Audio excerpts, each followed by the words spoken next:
ਵਾਹਿਗੁਰੂ ਜੀ।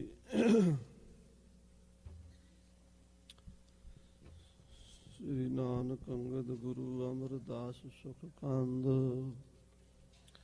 ਰਾਮਦਾਸ ਅਰਜਨ ਗੁਰੂ ਬਰ ਸ੍ਰੀ ਹਰਗੋਬਿੰਦ, ਹਰੀ ਰਾਏ ਹਰ ਕ੍ਰਿਸ਼ਨ ਗੁਰ ਤੇਗ ਬਹਾਦਰ ਚੰਦ, ਦਸਵੇਂ ਗੋਬਿੰਦ ਸਿੰਘ ਗੁਰੂ ਨਮੋ ਜੋਰ ਕਰ ਬੰਦ, ਜਿਸमें अमृत ज्ञान है मानक भगत वैराग, गुरु ग्रंथ साहिब उदद बंदों कर अनुराग, कहाँ बुद्ध प्रभ तुच्छ हमारी, बरन सकै महिमा जो तिहारी, सकत कर सिफत तुम्हारी, आप लिहो तुम कथा सुधार, ना सकत कर सिफत तुम्हारी, आप लिहो तुम कथा सुधार। धन वाहिगुरु जी चौपई, तब दौलत काबल राह परियो, पेक फकीरी कर राहो तुरियो। वाहिगुरु जी का खालसा, वाहिगुरु जी की फतेह। सच्चे पातशाह गरीब नवाज सतगुरु ਸਾਹਿਬ ਸ੍ਰੀ ਗੁਰੂ ਗ੍ਰੰਥ ਸਾਹਿਬ ਜੀ ਮਹਾਰਾਜ। ਬਾਣੀ ਗੁਰੂ ਗੁਰੂ ਹੈ ਬਾਣੀ, ਵਿੱਚ ਬਾਣੀ ਅੰਮ੍ਰਿਤ ਸਾਰੇ, ਗੁਰਬਾਣੀ ਕਹੈ ਸੇਵਕ ਜਨ ਮਾਨੈ, ਪ੍ਰਤੱਖ ਗੁਰੂ ਨਿਸਤਾਰੇ। ਸਤਿਗੁਰਾਂ ਦੀ ਗੋਦ ਦਾ ਆਨੰਦ ਮਾਣ ਰਹੀ ਸਾਧ ਸੰਗਤ ਜੀ। ਸੰਧਿਆ ਦੇ ਦੀਵਾਨਾਂ ਸੋਧਾ ਰਹਿ ਰਾਜ ਸਾਹਿਬ ਦੇ ਪਾਠ ਉਪਰੰਤ ਆਰਤੀ ਦੇ ਕੀਰਤਨ ਸਰਵਣ ਕੀਤੇ ਹਨ। ਹਰ ਰੋਜ਼ ਆਪਾਂ ਸ਼ਾਮ ਨੂੰ ਗੁਰੂ ਪਾਤਸ਼ਾਹ ਦਾ ਇਤਿਹਾਸ, ਸ੍ਰੀ ਗੁਰਪ੍ਰਤਾਪ ਸੂਰਜ ਗ੍ਰੰਥ ਦਾ ਇਤਿਹਾਸ ਸਰਵਣ ਕਰਦੇ ਹਾਂ। ਪਿਛਲੇ ਕੁਝ ਦਿਨਾਂ ਤੋਂ ਸ੍ਰੀ ਗੁਰੂ ਪੰਥ ਪ੍ਰਕਾਸ਼ ਜੀ ਦੀ ਕਥਾ ਬੜੇ ਪ੍ਰੇਮ ਨਾਲ ਆਪ ਜੀ ਸਰਵਣ ਕਰ ਰਹੇ ਹੋ। ਸ਼ਹੀਦ ਭਾਈ ਤਾਰੂ ਸਿੰਘ ਦਾ ਪ੍ਰਸੰਗ ਚੱਲ ਰਿਹਾ ਹੈ। ਭਾਈ ਸਾਹਿਬ ਜੀ ਪੂਲੇ ਪਿੰਡ ਤੋਂ ਗ੍ਰਿਫਤਾਰ ਕੀਤੇ ਗਏ ਤੇ ਪੜਾਣੇ ਨਗਰ ਉਹਨਾਂ ਨੂੰ ਚੌਂਕੀ 'ਚ ਰਾਤ ਕੱਟੀ। ਪੜਾਣੇ ਨਗਰ ਦੇ ਸਿੰਘਾਂ ਨੇ, ਉੱਥੋਂ ਦੀਆਂ ਸੰਗਤਾਂ ਨੇ ਗੁਰਮਤਾ ਕਰਕੇ ਭਾਈ ਸਾਹਿਬ ਦੀ ਭੈਣ ਬੀਬੀ ਤਾਰੋ ਨੂੰ ਛੁਡਾ ਲਿਆ। ਤੇ ਭਾਈ ਤਾਰੂ ਸਿੰਘ ਨੂੰ ਜਦੋਂ ਛੁਡਾਉਣ ਦੀ ਗੱਲ ਕਹੀ ਤਾਂ ਉਹਨਾਂ ਨੇ ਇਨਕਾਰ ਕਰ ਦਿੱਤਾ। ਕਹਿਣ ਲੱਗੇ, ਖਾਲਸਾ ਜੀ ਸਾਨੂੰ ਨਾ ਛੁਡਾਇਆ ਜੇ, ਅਸੀਂ ਸ਼ਹੀਦੀ ਪਾਉਣ ਜਾ ਰਹੇ ਹਾਂ। ਜਿਹੜਾ ਅਸੀਂ ਇਹ ਗੁਰੂ ਸਾਹਿਬ ਜੀ ਸੱਚੇ ਪਾਤਸ਼ਾਹ ਦਾ ਬਚਨ ਹੈ ਗੁਰੂ ਨਾਨਕ ਦੇਵ ਜੀ ਦਾ, ਉਹ ਪੂਰਾ ਕਰਨਾ ਹੈ। ਸੀਸ ਦੇ ਕੇ ਦਿੱਤਾ ਹੋਇਆ ਰਾਜ ਵਾਪਸ ਲੈਣਾ ਹੈ। ਸਿੰਘਾਂ ਨੇ ਪੁੱਛਿਆ, ਜੀ ਉਹ ਕਿਵੇਂ ਹੋਇਆ ਸੀ? ਭਾਈ ਤਾਰੂ ਸਿੰਘ ਜੀ ਕਹਿੰਦੇ ਆ ਵੀ ਜਿਹੜਾ ਦੌਲਤ ਖਾਂ ਲੋਧੀ ਸੀ, ਉਹ ਗੁਰੂ ਨਾਨਕ ਸਾਹਿਬ ਦਾ ਸਿੱਖ ਬਣ ਗਿਆ ਸੀ, ਔਰ ਉਹਦੀਆਂ ਦੋ ਬੇਗਮਾਂ ਦੇ ਬੱਚਾ ਨਹੀਂ ਸੀ। ਗੁਰੂ ਨਾਨਕ ਸਾਹਿਬ ਜੀ ਨੇ ਬਖਸ਼ਿਸ਼ ਕੀਤੀ, ਦੋਵਾਂ ਦੇ ਦੋ ਪੁੱਤਰ ਹੋਏ ਸਨ। ਜਾਲੀ ਦੀਨ, ਜੌਲ ਦੀਨ, ਗਾਜੀ ਖਾਨ, ਗਜਮਸਤ ਖਾਨ, ਇਹ ਚਾਰ ਦੌਲਤ ਖਾਨ ਦੇ ਬੱਚੇ ਪੜ੍ਹ ਲਿਖ ਕੇ ਬੜੀ ਛੋਟੀ ਉਮਰ ਦੇ ਵਿੱਚ ਹੀ ਦਿੱਲੀ ਦੇ ਬਾਦਸ਼ਾਹ ਇਬਰਾਹਿਮ ਲੋਧੀ ਦੇ ਨਾਲ ਬੜੇ ਵੱਡੇ ਸੂਬੇਦਾਰ ਬਣ ਗਏ ਸਨ। ਇਬਰਾਹਿਮ ਲੋਧੀ ਨਵਾਂ ਬਾਦਸ਼ਾਹ ਬਣਿਆ ਸੀ। ਸ਼ਰਾਬੀ, ਕਬਾਬੀ, ਜੁਆਰੀ ਸਾਰੇ ਹੀ ਐਬ ਉਹਦੇ ਸਨ। ਇਹਨਾਂ ਚਾਰਾਂ ਲੜਕਿਆਂ ਨੇ ਬਾਦਸ਼ਾਹ ਨੂੰ ਰੋਕਿਆ ਸੀ ਵੀ ਤੂੰ ਬਾਦਸ਼ਾਹ ਬਣ ਕੇ ਜ਼ੁਲਮ ਨਾ ਕਰ। ਪਰ ਬਾਦਸ਼ਾਹ ਨੇ ਜ਼ੁਲਮ ਤੋਂ ਬਾਜ਼ ਆਉਣ ਦੀ ਬਜਾਏ ਇੱਕ ਹੋਰ ਜ਼ੁਲਮ ਕਰ ਦਿੱਤਾ। ਉਹਨਾਂ ਹੀ ਚਾਰਾਂ ਬੱਚਿਆਂ ਨੂੰ ਕੈਦ ਕਰ ਲਿਆ ਤੇ ਮਾਰਨ ਦਾ ਹੁਕਮ ਦੇ ਦਿੱਤਾ। ਮਰਨ ਤੋਂ ਪਹਿਲਾਂ ਉਹਨਾਂ ਚੌਹਾਂ ਲੜਕਿਆਂ ਨੇ ਇੱਕ ਚਿੱਠੀ ਆਪਣੇ ਪਿਤਾ ਦੌਲਤ ਖਾਂ ਲੋਧੀ ਵੱਲ ਲਿਖ ਦਿੱਤੀ ਕਿ ਬਾਪੂ ਜੀ, ਆਹ ਚਿੱਠੀ ਮਿਲਣ ਤੋਂ ਪਹਿਲਾਂ ਹੋ ਸਕਦਾ ਅਸੀਂ ਇਸ ਦੁਨੀਆ ਤੋਂ ਚਲੇ ਜਾਈਏ। ਸਾਨੂੰ ਇਹ ਜ਼ਾਲਮ ਬਾਦਸ਼ਾਹ ਲੋਧੀ ਬਾਦਸ਼ਾਹ ਮਾਰ ਦੇਵੇਗਾ। ਭਾਵੇਂ ਇਹ ਸਾਡੀ ਬਰਾਦਰੀ ਦਾ ਹੈ, ਪਰ ਸਾਡਾ ਦੁਸ਼ਮਣ ਬਣ ਗਿਆ ਹੈ। ਕਿਉਂਕਿ ਇਬਰਾਹਿਮ ਲੋਧੀ ਵੀ ਲੋਧੀ ਬਰਾਦਰੀ ਸੀ ਔਰ ਦੌਲਤ ਖਾਂ ਲੋਧੀ ਦੀ ਵੀ ਲੋਧੀ ਬਰਾਦਰੀ ਸੀ। ਪਠਾਣਾ ਦੀ ਜਾਤ ਹੈ ਲੋਧੀ। ਇਹ ਲੋਧੀਆਂ ਦਾ ਰਾਜ ਸੀ ਹਿੰਦੁਸਤਾਨ 'ਚ। ਲੁਧਿਆਣਾ ਲੋਧੀਆਂ ਨੇ ਵਸਾਇਆ ਹੈ ਔਰ ਇਹ ਸਾਡੀ ਮੌਤ ਦਾ ਕਾਰਨ ਬਣ ਗਿਆ ਹੈ। ਅਸੀਂ ਇਹਨੂੰ ਉਪਦੇਸ਼ ਚੰਗੇ ਲਈ ਦਿੱਤਾ ਸੀ, ਪਰ ਇਸ ਨੇ ਉਹਦਾ ਬੁਰਾ ਅਸਰ ਕਬੂਲ ਲਿਆ ਹੈ। ਚਾਰੇ ਭਰਾਵਾਂ ਨੂੰ ਮਾਰ ਦੇਵੇਗਾ ਤੇ ਪਿਤਾ ਜੀ ਤੁਸੀਂ ਪਠਾਨ ਪੁੱਤਰ ਹੋ ਤੇ ਸਾਡੀ ਮੌਤ ਦਾ ਬਦਲਾ ਲਿਆ ਜੇ। ਜੇ ਤੁਸੀਂ ਆਖੋ ਕਿ ਅਸੀਂ ਬੁੱਢੇ ਹੋ ਗਏ ਆ, ਬੁੱਢਾ ਹੋ ਗਿਆ ਮੈਂ, ਔਰ ਬੁੱਢਾ ਬਜ਼ੁਰਗ ਆ, ਮੇਰਾ ਕੋਈ ਮਦਦਗਾਰ ਨਹੀਂ ਹੈ, ਤਾਂ ਪਿਤਾ ਜੀ ਤੁਸੀਂ ਗੁਰੂ ਨਾਨਕ ਸਾਹਿਬ ਮਹਾਰਾਜ ਕੋਲ ਜਾਇਆ ਜੇ। ਜਿੱਥੇ ਵੀ ਪੀਰ ਨਾਨਕ ਹੋਣ, ਪੀਰ ਨਾਨਕ ਨੂੰ ਬੇਨਤੀ ਕਰਿਆ ਜੇ, ਪੀਰ ਨਾਨਕ ਕਿਰਪਾ ਕਰਨਗੇ ਤਾਂ ਸਾਰਾ ਮਸਲਾ ਹੱਲ ਹੋ ਜਾਏਗਾ। ਔਰ ਇਹ ਚਿੱਠੀ ਪਹੁੰਚਦੇ ਸਾਰ ਤੁਸੀਂ ਵੀ ਲੁਧਿਆਣਾ ਛੱਡ ਦਿਆ ਜੇ, ਨਹੀਂ ਤਾਂ ਲੁਧਿਆਣੇ ਵਿੱਚ ਤੁਹਾਡੇ ਹੋਣ ਤੇ ਤੁਹਾਨੂੰ ਵੀ ਮਰਵਾ ਦੇਵੇਗਾ। ਸਾਧ ਸੰਗਤ ਜੀ, ਦੌਲਤ ਖਾਂ ਪਹਿਲਾਂ ਸਾਰੀ ਉਮਰ ਸੁਲਤਾਨਪੁਰ ਰਿਹਾ ਹੈ। ਜਿਹੜਾ ਸੁਲਤਾਨਪੁਰ ਗੁਰੂ ਨਾਨਕ ਸਾਹਿਬ ਮਹਾਰਾਜ ਨੇ ਪਵਿੱਤਰ ਕੀਤਾ ਹੈ, ਉੱਥੇ ਦੌਲਤ ਖਾਂ ਨਵਾਬ ਸੀਗਾ। ਉਹਦੇ ਕੋਲ ਹੀ ਮਹਾਰਾਜ ਮੋਦੀ ਖਾਨਾ ਚਲਾਉਂਦੇ ਰਹੇ, 13 ਤੋਲਦੇ ਰਹੇ। ਪਰ ਜਦੋਂ ਦੌਲਤ ਖਾਂ ਦੇ ਬੱਚੇ ਵੱਡੇ ਅਹੁਦਿਆਂ ਦੇ ਨੌਕਰ ਲੱਗ ਗਏ, ਬਾਦਸ਼ਾਹ ਦੇ ਅਫਸਰ ਬਣ ਗਏ, ਸੂਬੇਦਾਰ ਬਣ ਗਏ, ਦੌਲਤ ਖਾਂ ਬੁੱਢਾ ਬਹੁਤ ਹੋ ਗਿਆ ਸੀ। ਬੁਢੇਪੇ 'ਚ ਉਹਨੇ ਲੁਧਿਆਣੇ ਆਪਣੀ ਰਿਹਾਇਸ਼ ਕਰ ਲਈ ਸੀ, ਲੁਧਿਆਣੇ ਰਹਿੰਦਾ ਸੀ। ਲੁਧਿਆਣੇ ਚਿੱਠੀ ਪਹੁੰਚੀ, ਦੌਲਤ ਖਾਂ ਲੋਧੀ ਨੇ ਪੜ੍ਹੀ, ਉਹਦੇ ਵਾਸਤੇ ਸਾਰੀ ਦੁਨੀਆ 'ਚ ਹਨੇਰਾ ਹੋ ਗਿਆ। ਜਿਹਦੇ ਚਾਰੇ ਹੀ ਬੱਚੇ ਮੌਤ ਦੇ ਮੂੰਹ 'ਚ ਪੈ ਗਏ ਹਨ। ਬੜਾ ਘਬਰਾ ਗਿਆ, ਪਰ ਚਿੱਠੀ ਦੇ ਵਿੱਚ ਲਿਖਿਆ ਸੀ ਕਿ ਘਬਰਾ ਕੇ ਗੱਲ ਨਹੀਂ ਬਣਨੀ, ਪੀਰ ਨਾਨਕ ਦੀ ਮਦਦ ਲੈਣੀ ਪੈਣੀ ਹੈ, ਉਹਨਾਂ ਕੋਲ ਜਾਓ। ਦੌਲਤ ਖਾਂ ਲੋਧੀ ਨੇ ਗੁਰੂ ਨਾਨਕ ਸਾਹਿਬ ਦਾ ਪਤਾ ਕੀਤਾ ਤੇ ਮਹਾਰਾਜ ਐਮਨਾਬਾਦ ਸਨ, ਭਾਈ ਲਾਲੋ ਦੇ ਘਰ। ਲਾਲੋ ਤਰਖਾਣ ਜਿਹਦੇ ਘਰ ਗੁਰੂ ਨਾਨਕ ਸਾਹਿਬ 2 ਵਾਰੀ ਰਹੇ ਹੈ, ਉਹਨੂੰ ਪਹਿਲਾਂ ਦੱਸ ਦਿੱਤਾ ਸੀ, ਜੈਸੀ ਮੈਂ ਆਵੇ ਖਸਮ ਕੀ ਬਾਣੀ, ਤੈਸੜਾ ਕਰੀ ਗਿਆਨ ਵੇ ਲਾਲੋ, ਪਾਪ ਕੀ ਜੰਜ ਲੈ ਕਾਬਲੋਂ ਧਾਇਆ, ਜੋਰੀ ਮੰਗੈ ਦਾਨ ਵੇ ਲਾਲੋ। ਉਹ ਬਚਨ ਜੋ ਵਰਤਣਾ ਸੀ ਭਾਣਾ, ਗੁਰੂ ਸਾਹਿਬ ਪਹਿਲਾਂ ਕਹਿ ਦਿੱਤਾ ਸੀ ਭਾਈ ਲਾਲੋ ਨੂੰ। ਹੁਣ ਲਾਲੋ ਕੋਲ ਬੈਠੇ ਨੇ ਰੋੜੀ ਸਾਹਿਬ, ਉੱਥੇ ਗੁਰਦੁਆਰਾ ਹੈ, ਰੋੜੀ ਦੇ ਉੱਤੇ ਮਹਾਰਾਜ ਆਸਣ ਲਾਉਂਦੇ ਸੀਗੇ, ਇਸ ਕਰਕੇ ਰੋੜੀ ਸਾਹਿਬ ਗੁਰਦੁਆਰਾ ਹੈ। ਰੇਤ ਅੱਕ ਆਹਾਰ ਕਰ ਰੋੜਾਂ ਦੀ ਗੁਰ ਕਰੀ ਵਿਛਾਈ। ਉੱਥੇ ਸਾਧ ਸੰਗਤ ਜੀ ਰੋੜੀ ਸਾਹਿਬ ਦੌਲਤ ਖਾਂ ਲੋਧੀ ਪਹੁੰਚਿਆ, ਘੋੜੇ ਤੋਂ ਉਤਰਿਆ ਤੇ ਰੋਂਦਾ ਰੋਂਦਾ ਗੁਰੂ ਨਾਨਕ ਸਾਹਿਬ ਦੇ ਚਰਨਾਂ ਤੇ ਢਹਿ ਪਿਆ। ਕਹਿਣ ਲੱਗਾ, ਮਹਾਰਾਜ ਮੈਂ ਮਾਰਿਆ ਗਿਆ ਹਾਂ, ਬਰਬਾਦ ਹੋ ਗਿਆ ਹਾਂ, ਲੁੱਟਿਆ ਗਿਆ ਹਾਂ, ਮੇਰਾ ਕੱਖ ਨਹੀਂ ਬਚਿਆ। ਸਤਿਗੁਰੂ ਕਹਿਣ ਲੱਗੇ, ਦੱਸ ਕੀ ਗੱਲ ਹੋਈ ਹੈ? ਕਹਿਣ ਲੱਗਾ, ਮੇਰੇ ਚਾਰੇ ਪੁੱਤਰ ਜੋ ਤੁਹਾਡੇ ਸਿੱਖ ਸਨ, ਚਾਰੇ ਭਾਈ ਸਾਧ ਸੰਗਤ ਜੀ ਸੁਖਮਨੀ ਸ੍ਰੀ ਜਪਜੀ ਸਾਹਿਬ ਜੀ ਦਾ ਪਾਠ ਰੋਜ਼ ਕਰਿਆ ਕਰਦੇ ਸਨ, ਕਿਉਂਕਿ ਗੁਰੂ ਨਾਨਕ ਸਾਹਿਬ ਦੇ ਬਚਨ ਨਾਲ ਉਹਨਾਂ ਚਾਰਾਂ ਭਾਈਆਂ ਦਾ ਜਨਮ ਹੋਇਆ ਸੀ। ਮੁਸਲਮਾਨ ਦੌਲਤ ਖਾਂ ਕਹਿਣ ਲੱਗਾ, ਮੇਰੇ ਬੱਚੇ ਇਬਰਾਹੀਮ ਲੋਧੀ ਬਾਦਸ਼ਾਹ, ਜ਼ਾਲਮ ਬਾਦਸ਼ਾਹ ਨੇ ਕਤਲ ਕਰ ਦਿੱਤੇ ਆ, ਕਿਉਂਕਿ ਮੇਰੇ ਬੱਚੇ ਉਹਨੂੰ ਬੁਰਾਈ ਤੋਂ ਰੋਕਦੇ ਸੀ। ਔਰ ਇੱਕ ਖਬਰ ਇਹ ਵੀ ਮਿਲੀ ਹੈ ਕਿ ਵਜ਼ੀਰ ਆਜ਼ਮ, ਵਜ਼ੀਰ ਹਿੰਦ, ਹਿੰਦੁਸਤਾਨ ਦਾ ਸਭ ਤੋਂ ਵੱਡਾ ਜਿਹੜਾ ਵਜ਼ੀਰ ਹੈ, ਉਹ ਵੀ ਮਾਰ ਦਿੱਤਾ। ਵਜ਼ੀਰ ਕੌਣ ਸੀ? ਵਜ਼ੀਰ ਵੀ ਗੁਰੂ ਕਾ ਸਿੱਖ ਸੀਗਾ। ਜੋ ਰਾਏ ਬੁਲਾਰ ਹੋਇਆ ਨਾ, ਰਾਏ ਬੁਲਾਰ ਦਾ ਪੁੱਤਰ ਸੀਗਾ ਵਜ਼ੀਰ। ਗੁਰੂ ਨਾਨਕ ਸਾਹਿਬ ਦੀ ਬਖਸ਼ਿਸ਼ ਨਾਲ ਉਹ ਵਜ਼ੀਰ ਬਣ ਗਿਆ ਸੀ ਹਿੰਦੁਸਤਾਨ ਦਾ। ਉਹ ਵੀ ਮਾਰ ਦਿੱਤਾ, ਕਿਉਂਕਿ ਉਹਨੇ ਉਹਨਾਂ ਬੱਚਿਆਂ ਦਾ ਪੱਖ ਲਿਆ ਸੀਗਾ। ਸੋ ਆਪ ਜੀ ਦੇ 5 ਸਿੱਖਾਂ ਨੂੰ ਜ਼ਾਲਮ ਬਾਦਸ਼ਾਹ ਨੇ ਕਤਲ ਕਰ ਦਿੱਤਾ ਹੈ। ਸੱਚੇ ਪਾਤਸ਼ਾਹ ਜੀ, ਮੈਨੂੰ ਦੱਸੋ ਹੁਣ ਮੈਂ ਕੀ ਕਰਾਂ? ਮੈਂ ਉਹਨਾਂ ਪੁੱਤਰਾਂ ਦਾ ਬਦਲਾ ਲੈਣਾ ਚਾਹੁੰਦਾ, ਮੈਂ ਬਾਬਰ ਨੂੰ ਲਿਆਉਣਾ ਚਾਹੁੰਦਾ, ਤੁਸੀਂ ਅਸ਼ੀਰਵਾਦ ਦਿਓ। ਮਹਾਰਾਜ ਕਹਿੰਦੇ, ਚੰਗਾ, ਜੇ ਤੂੰ ਬਾਬਰ ਨੂੰ ਲਿਆਉਣਾ ਤੇ ਜਾ ਬਾਬਰ ਨੂੰ ਕਹਿ ਦੇ ਕਿ ਹਿੰਦੁਸਤਾਨ ਤੇ ਹਮਲਾ ਕਰ ਦੇਵੇ। ਆਪੇ ਦੋਸ਼ ਨਾ ਦੇਈ ਕਰਤਾ, ਜਮ ਕਰ ਮੁਗਲ ਚੜਾਇਆ। ਕਰਨ ਵਾਲੇ ਗੁਰੂ ਨਾਨਕ ਸਾਹਿਬ ਨੇ, ਹੋਰ ਤੇ ਕਰਤਾ ਹੈ ਹੀ ਕੋਈ ਨਹੀਂ। ਆਖੋ ਸਤਨਾਮ ਸ੍ਰੀ ਵਾਹਿਗੁਰੂ। ਆਪਣੀ ਲੀਲਾ, ਆਪਣੀ ਮਾਇਆ ਆਪ ਵਿਸਾਰ ਰਹੇ ਹੈ। ਤੇ ਅਕਾਲ ਪੁਰਖ ਵਾਹਿਗੁਰੂ ਪਰਮੇਸ਼ਰ ਸਰੂਪ ਸ੍ਰੀ ਗੁਰੂ ਨਾਨਕ ਸਾਹਿਬ ਜੀ ਕਹਿ ਰਹੇ ਹੈ, ਕਹਿੰਦੇ ਜਾਓ ਬਾਬਰ ਨੂੰ ਲੈ ਕੇ ਆਓ।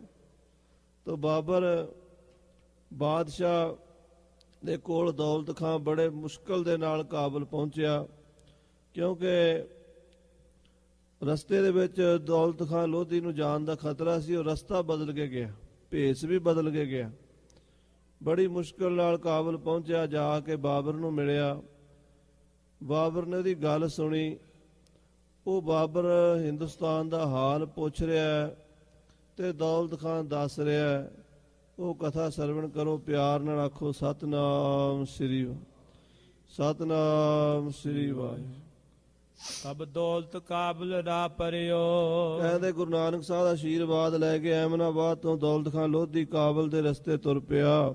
ਭੇਖ ਫਕੀਰੀ ਕਰ ਰਾਤੁਰਿਓ ਰਸਤੇ ਦੇ ਵਿੱਚ ਫਕੀਰੀ ਭੇਸ ਧਾਰਨ ਕਰ ਲਿਆ, ਫਕੀਰਾਂ ਵਾਲੇ ਕੱਪੜੇ ਪਾ ਲਏ, ਸਾਦਾ ਜਿਹਾ ਬਣ ਗਿਆ। ਥੇ ਰਹਾਉ ਰੁਕਾਏ ਬਰਮੇ ਸਾਹੇ ਬੈਰਮ ਖਾਨ ਇਬਰਾਹੀਮ ਲੋਧੀ ਬਾਦਸ਼ਾਹ ਨੇ ਰਸਤੇ ਰੋਕੇ ਹੋਏ ਸਨ ਵੀ ਦੌਲਤ ਖਾਂ ਕਿਤੇ ਵੀ ਲੱਭ ਜਾਵੇ ਉਹਨੂੰ ਗ੍ਰਿਫਤਾਰ ਕਰਕੇ ਦਿੱਲੀ ਪਹੁੰਚਾਓ। ਦੌਲਤ ਪੁਜੇ ਨਾ ਕਾਬਲ ਰਾਹੇ ਕਿਉਂਕਿ ਇਬਰਾਹੀਮ ਲੋਧੀ ਨੂੰ ਆਪਣਾ ਖਤਰਾ ਸੀ ਕਿ ਮੈਂ ਉਹਦੇ 4 ਪੁੱਤਰ ਮਾਰੇ ਨੇ, ਉਹ ਕਿਤੇ ਕਾਬਲ ਨਾ ਚਲਾ ਜਾਵੇ। ਛੱਡ ਵੈ ਰਹਾ ਅਵਰ ਰਾਹ ਪਰਿਓ ਉਹ ਰਸਤਾ ਛੱਡ ਕੇ ਦੌਲਤ ਖਾਂ ਕਿਸੇ ਹੋਰ ਰਸਤੇ ਤੋਂ ਕਾਬਲ ਨੂੰ ਗਿਆ। ਰਾਹ ਕੁਰਾਹੇ ਕਾਬਲ ਬਰਿਓ ਬੜਾ ਔਖਾ ਰਾਏ ਕੁਰਾਏ ਤੁਰਦਾ ਕਾਬਲ ਜਾ ਵੜਿਆ। ਉਵਾ ਭੇਸ ਪੁਨ ਆਪਣੋ ਕਰਿਓ ਕਾਬਲ ਜਾ ਕੇ ਉਹਨੇ ਆਪਣਾ ਭੇਸ ਜਿਹੜਾ ਸੀ ਉਹ ਫਕੀਰਾਂ ਵਾਲਾ ਲਾਹ ਕੇ ਤੇ ਵਧੀਆ ਕੱਪੜੇ ਪਾਏ। ਜਾਏ ਦੇਸ ਬਾਬਰ ਕੇ ਵਰਿਓ ਉਹ ਬਾਬਰ ਬਾਦਸ਼ਾਹ ਦੇ ਮੁਲਕ ਦੇ ਵਿੱਚ ਅਫਗਾਨਿਸਤਾਨ ਦੇ ਕਾਬਲ ਦੇ ਵਿੱਚ ਜਾ ਪਹੁੰਚਾ।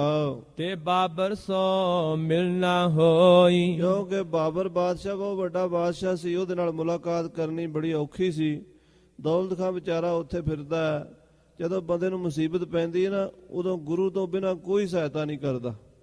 ਔਖੇ ਸਮੇਂ ਸਾਰੇ ਹੀ ਰਾਹ ਬੰਦ ਹੋ ਜਾਂਦੇ ਆ। ਸੋ ਬਾਬਰ ਨੂੰ ਮਿਲਣਾ ਚਾਹੁੰਦਾ ਦੌਲਤ ਖਾਂ, ਪਰ ਬਾਬਰ ਮਿਲਦਾ ਨਹੀਂ ਹੈ। ਜਬ ਸਤਿਗੁਰ ਓਣ ਤੇ ਆਏ ਤੋਈ ਫਿਰ ਦੌਲਤ ਖਾਂ ਨੇ ਅਰਦਾਸ ਕੀਤੀ, ਧੰਨ ਸ੍ਰੀ ਗੁਰੂ ਨਾਨਕ ਦੇਵ ਸਾਹਿਬ ਜੀ ਮਹਾਰਾਜ ਕਿਰਪਾ ਕਰੋ, ਬਖਸ਼ਿਸ਼ ਕਰੋ, ਮੇਰੀ ਬਾਬਰ ਨਾਲ ਮੁਲਾਕਾਤ ਹੋ ਜਾਵੇ। ਤੁਰਤ ਬਾਬਰ ਸੋ ਮਿਲਨੋ ਪਇਓ ਬਸ ਅਰਦਾਸ ਕਰਨ ਦੀ ਦੇਰੀ ਸੀ, ਬਿਰਥੀ ਕਦੇ ਨਾ ਹੋਵਈ। ਜਨ ਕੀ ਅਰਦਾਸ ਨਾਨਕ ਜੋਰ ਗੋਬਿੰਦ ਕਾ ਪੂਰਨ ਗੁਣਤਾਸ। ਅਰਦਾਸ ਕਰਿਆ ਕੋਈ ਕੰਮ ਨਹੀਂ ਰੁਕਦਾ, ਮਹਾਰਾਜ ਸੱਚੇ ਪਾਤਸ਼ਾਹ ਆਪ ਸਹਾਈ ਹੁੰਦੇ ਆ। ਗੁਰੂ ਨਾਨਕ ਸਾਹਿਬ ਦੀ ਕਿਰਪਾ ਹੋਈ, ਦੌਲਤ ਖਾਂ ਦੀ ਬਾਬਰ ਬਾਦਸ਼ਾਹ ਨਾਲ ਮੁਲਾਕਾਤ ਹੋ ਗਈ। ਜਬ ਸਤਿਗੁਰ ਕੋ ਧਿਆਵਤ ਪਇਓ ਜਦੋਂ ਗੁਰੂ ਨੂੰ ਧਿਆਇਆ, ਜਿੱਥੇ ਗੁਰੂ ਨੂੰ ਯਾਦ ਕਰੀਏ ਉੱਥੇ ਸਾਰੇ ਕੰਮ ਰਾਸ ਹੋ ਜਾਂਦੇ ਐ। ਹਿੰਦ ਹਵਾਲ ਉਨ ਸਭ ਸੁਣ ਲਿਓ ਦੌਲਤ ਖਾਂ ਨੂੰ ਬਾਬਰ ਬਾਦਸ਼ਾਹ ਨੇ ਪੁੱਛਿਆ ਹਿੰਦੁਸਤਾਨ ਦਾ ਹਾਲ ਚਾਲ। ਦੌਲਤ ਖਾਨ ਕੋ ਅੰਦਰ ਕਇਓ ਦੌਲਤ ਖਾਂ ਨੂੰ ਅੰਦਰ ਬਿਠਾ ਕੇ ਬੜੇ ਇਤਮਾਨਾਨ ਨਾਲ ਬਾਬਰ ਸਾਰੀ ਹਕੀਕਤ ਪੁੱਛਦਾ ਹੈ। ਦੌਲਤ ਦਿੱਲੀ ਭੇਦ ਬਤਾਇਓ ਦੌਲਤ ਖਾਨ ਨੇ ਦਿੱਲੀ ਰਾਜਧਾਨੀ ਦਾ ਭੇਦ ਦੱਸਿਆ ਵੀ ਦਿੱਲੀ ਵਿੱਚ ਆਹ ਭਾਣੇ ਵਰਤ ਰਹੇ ਨੇ, ਦਿੱਲੀ ਦੀ ਹਕੂਮਤ ਢਿੱਲੀ ਪੈ ਗਈ ਹੈ, ਜ਼ਾਲਮ ਬਾਦਸ਼ਾਹ ਇਬਰਾਹੀਮ ਲੋਧੀ ਜ਼ੁਲਮ ਕਰ ਰਿਹਾ ਹੈ। ਫੌਜ ਜੋਰ ਕਰ ਗਿਨੋ ਸੁਨਾਇਓ ਔਰ ਫੌਜ ਦੇ ਵਿੱਚ ਵੀ ਕੋਈ ਤਾਕਤ ਨਹੀਂ ਰਹੀ, ਮੁਲਕ ਸਾਰਾ ਕਮਜ਼ੋਰ ਹੋ ਗਿਆ, ਕਿਉਂਕਿ ਇਬਰਾਹੀਮ ਲੋਧੀ ਸ਼ਰਾਬੀ ਕਬਾਬੀ ਜੁਆਰੀ ਬਣ ਗਿਆ ਹੈ, ਭੈੜੇ ਸਾਰੇ ਹੀ ਕੰਮ ਕਰਦਾ ਹੈ, ਮੁਲਕ ਦਾ ਇੰਤਜ਼ਾਮ ਨਹੀਂ ਕਰ ਰਿਹਾ। ਜਿਹੜੀ ਇੱਕ ਬਾਦਸ਼ਾਹ ਦੀ ਜ਼ਿੰਮੇਵਾਰੀ ਹੁੰਦੀ ਆ ਉਸ ਤੋਂ ਨਸ ਗਿਆ ਹੈ, ਔਰ ਉਹਨੇ ਮੇਰੇ ਪੁੱਤਰ ਵੀ ਮਾਰ ਦਿੱਤੇ ਆ ਤੇ ਆਪਣੇ ਬਹੁਤ ਸਾਰੇ ਬੰਦੇ ਦਰਬਾਰੀ ਕਤਲ ਕਰ ਦਿੱਤੇ ਆ। ਸੂਬੇ ਅਗਲੇ ਦੈ ਮਰਵਾਏ ਉਸ ਬਾਦਸ਼ਾਹ ਇਬਰਾਹੀਮ ਲੋਧੀ ਨੇ ਪਹਿਲੇ ਬਜ਼ੁਰਗ ਜਿਹੜੇ ਸਿਆਣੇ ਸੂਬੇਦਾਰ ਸੀ ਸਾਰੇ ਕਤਲ ਕਰਵਾ ਦਿੱਤੇ ਨੇ। ਨੈ ਬਾਲਕ ਦੈ ਸੂਬੇ ਠਹਿਰਾਏ ਤੇ ਨਿਆਣਿਆਂ ਨੂੰ ਸੂਬੇਦਾਰ ਬਣਾ ਦਿੱਤਾ ਹੈ, ਅਣਜਾਣ ਬੰਦਿਆਂ ਨੂੰ ਮੁਲਕ ਦਾ ਇੰਤਜ਼ਾਮ ਦੇ ਦਿੱਤਾ ਹੈ। ਹੁਣ ਤੇ ਬੰਦੋਬਸਤ ਨਾ ਹੋਏ ਉਹ ਜਿਹੜੇ ਨਿਆਣੇ ਛੋਟੀ ਉਮਰ ਦੇ ਸੂਬੇਦਾਰ ਬਣਾਏ ਨੇ, ਉਹਨਾਂ ਕੋਲੋਂ ਮੁਲਕ ਦਾ ਬੰਦੋਬਸਤ ਨਹੀਂ ਹੋ ਰਿਹਾ। ਦੇਸ਼ ਦਾ ਹਿੰਦੁਸਤਾਨ ਦਾ ਪ੍ਰਬੰਧ ਨਿਆਣੇ ਸੂਬੇਦਾਰ ਕਿਵੇਂ ਕਰ ਸਕਦੇ ਆ? ਪੁਰਾਣੇ ਹਟਾ ਦਿੱਤੇ ਆ ਜਾਂ ਮਾਰ ਦਿੱਤੇ, ਤੇ ਜਿਹੜੇ ਨਿਆਣੇ ਲਾਏ ਨੇ ਆਪਣੇ ਪੱਖੀ ਸ਼ਰਾਬੀ ਕਬਾਬੀ ਨੇ, ਉਹਦੇ ਵਰਗੇ ਹੀ ਨੇ। ਉਹਨਾਂ ਕੋਲੋਂ ਹਿੰਦੁਸਤਾਨ ਦਾ ਪ੍ਰਬੰਧ ਨਹੀਂ ਚੱਲ ਰਿਹਾ। ਬਦੀ ਲਗਾਵਨ ਅਗਲਨ ਸੋਏ ਪੁਰਾਣਿਆਂ ਦੇ ਸਿਰ ਤੇ ਬਦੀਆਂ ਦੇ ਇਲਜ਼ਾਮ ਲਾ ਦਿੱਤੇ ਨੇ, ਬਦਨਾਮ ਕਰ ਦਿੱਤਾ ਪੁਰਾਣਿਆਂ ਨੂੰ। ਦੀਨੇ ਉਨ ਵਡ ਮਾਰ ਸਭ ਸੂਬੇ ਔਰ ਵਜ਼ੀਰਾ ਉਸ ਜ਼ਾਲਮ ਬਾਦਸ਼ਾਹ ਨੇ ਬੜੇ ਬੜੇ ਸਿਆਣੇ ਬੰਦੇ ਕਤਲ ਕਰਾ ਦਿੱਤੇ ਨੇ, ਵੱਡੇ ਵੱਡੇ ਸੂਬੇਦਾਰ ਮਰਵਾ ਦਿੱਤੇ ਨੇ, ਵੱਡੇ ਵੱਡੇ ਵਜ਼ੀਰ ਮਰਵਾ ਦਿੱਤੇ ਨੇ। ਇੱਥੋਂ ਤੱਕ ਵੀ ਮੇਰੇ 4 ਪੁੱਤਰ ਬੜੇ ਸਿਆਣੇ ਸਨ, ਨੇਕ ਸਲਾਹ ਦਿੰਦੇ ਸਨ, ਉਹ ਵੀ ਮਰਵਾ ਦਿੱਤੇ ਨੇ। ਬਾਲਕ ਮੂੜ ਗਵਾਰ ਜੇ ਜੇਤੇ ਕੀਏ ਅਮੀਰਾ ਔਰ ਵੱਡਾ ਵਜ਼ੀਰ ਸੀ ਜੋ ਰਾਏ ਬੁਲਾਰ ਦਾ ਬੇਟਾ ਸੀ, ਸਾਧ ਸਿੰਘ। ਰਾਏ ਬੁਲਾਰ ਵੀ ਗੁਰੂ ਨਾਨਕ ਸਾਹਿਬ ਦਾ ਸਿੱਖ ਹੋਇਆ, ਬਲਕਿ ਗੁਰੂ ਨਾਨਕ ਸਾਹਿਬ ਨੂੰ ਸਭ ਤੋਂ ਪਹਿਲਾਂ ਪਛਾਣਨ ਵਾਲਿਆਂ ਚੋਂ ਰਾਏ ਬੁਲਾਰ ਹੀ ਹੈ। ਜਾਂ ਦੌਲਤਾਂ ਦਾਈ, ਜਾਂ ਪਾਂਧਾ ਹਰਦਿਆਲ, ਜਾਂ ਰਾਏ ਬੁਲਾਰ, ਇਹਨਾਂ ਲੋਕਾਂ ਨੇ ਗੁਰੂ ਸਾਹਿਬ ਜੀ ਨੂੰ ਬਹੁਤ ਛੋਟੀ ਅਵਸਥਾ 'ਚ ਪਛਾਣ ਲਿਆ ਸੀ ਕਿ ਅਵਤਾਰ ਪਰਮੇਸ਼ਰ ਦੇ ਆਏ ਹਨ। ਉਸ ਰਾਏ ਬੁਲਾਰ ਦਾ ਪੁੱਤਰ ਗੁਰੂ ਨਾਨਕ ਸਾਹਿਬ ਜੀ ਮਹਾਰਾਜ ਦੇ ਦਰਸ਼ਨ ਕਰਨ ਕਰਕੇ ਹਿੰਦੁਸਤਾਨ ਦਾ ਵਜ਼ੀਰ ਬਣ ਗਿਆ ਸੀ। ਜਦੋਂ ਦੌਲਤ ਖਾਂ ਦੇ ਬੱਚਿਆਂ ਨੂੰ ਗ੍ਰਿਫਤਾਰ ਕੀਤਾ ਤੇ ਰਾਏ ਬੁਲਾਰ ਦੇ ਬੇਟੇ ਨੇ ਵਜ਼ੀਰ ਨੇ ਆਖਿਆ ਵੀ ਬਾਦਸ਼ਾਹ ਤੁਸੀਂ ਇਹ ਕੰਮ ਨਾ ਕਰੋ, ਇਹ ਤੁਹਾਡੇ ਹੀ ਬੰਦੇ ਨੇ, ਤੁਸੀਂ ਆਪਣੀ ਬਰਾਦਰੀ ਦੇ ਬੰਦਿਆਂ ਨੂੰ ਕਿਉਂ ਮਾਰ ਰਹੇ ਹੋ। ਉਹਨਾਂ ਦਾ ਇੰਨੇ ਕਹਿਣ ਉੱਤੇ ਹੀ ਵਜ਼ੀਰ ਨੂੰ ਵੀ ਗ੍ਰਿਫਤਾਰ ਕਰ ਲਿਆ, ਵਜ਼ੀਰ ਵੀ ਮਰਵਾ ਦਿੱਤਾ। ਜਿਹੜਾ ਬਾਦਸ਼ਾਹ ਕਿਸੇ ਦੀ ਗੱਲ ਹੀ ਨਹੀਂ ਸੁਣਦਾ, ਜ਼ਾਲਮ ਹੋ ਗਿਆ ਹੈ, ਉਹਦੀ ਹਾਲਤ ਹੁਣ ਦੌਲਤ ਖਾਂ ਸੁਣਾ ਰਿਹਾ। ਹਾਂਜੀ, ਜੋ ਕੋ ਬਚਿਓ ਹੈ ਅਬਤਾਈ। ਅਜੇ ਤਾਂ ਹੀ ਜੇ ਕੋਈ ਸਿਆਣਾ ਬੰਦਾ ਬਚਿਆ ਤੇ ਲੁਕ ਛਿਪ ਕੇ ਬਚਿਆ ਹੈ ਉਸ ਤੋਂ। ਤਾਕੋ ਆਸਾ ਜੀਵਨ ਨਾਹੀ। ਉਹਨਾਂ ਨੂੰ ਵੀ ਜੀਵਨ ਦੀ ਕੋਈ ਆਸ ਨਹੀਂ ਹੈ।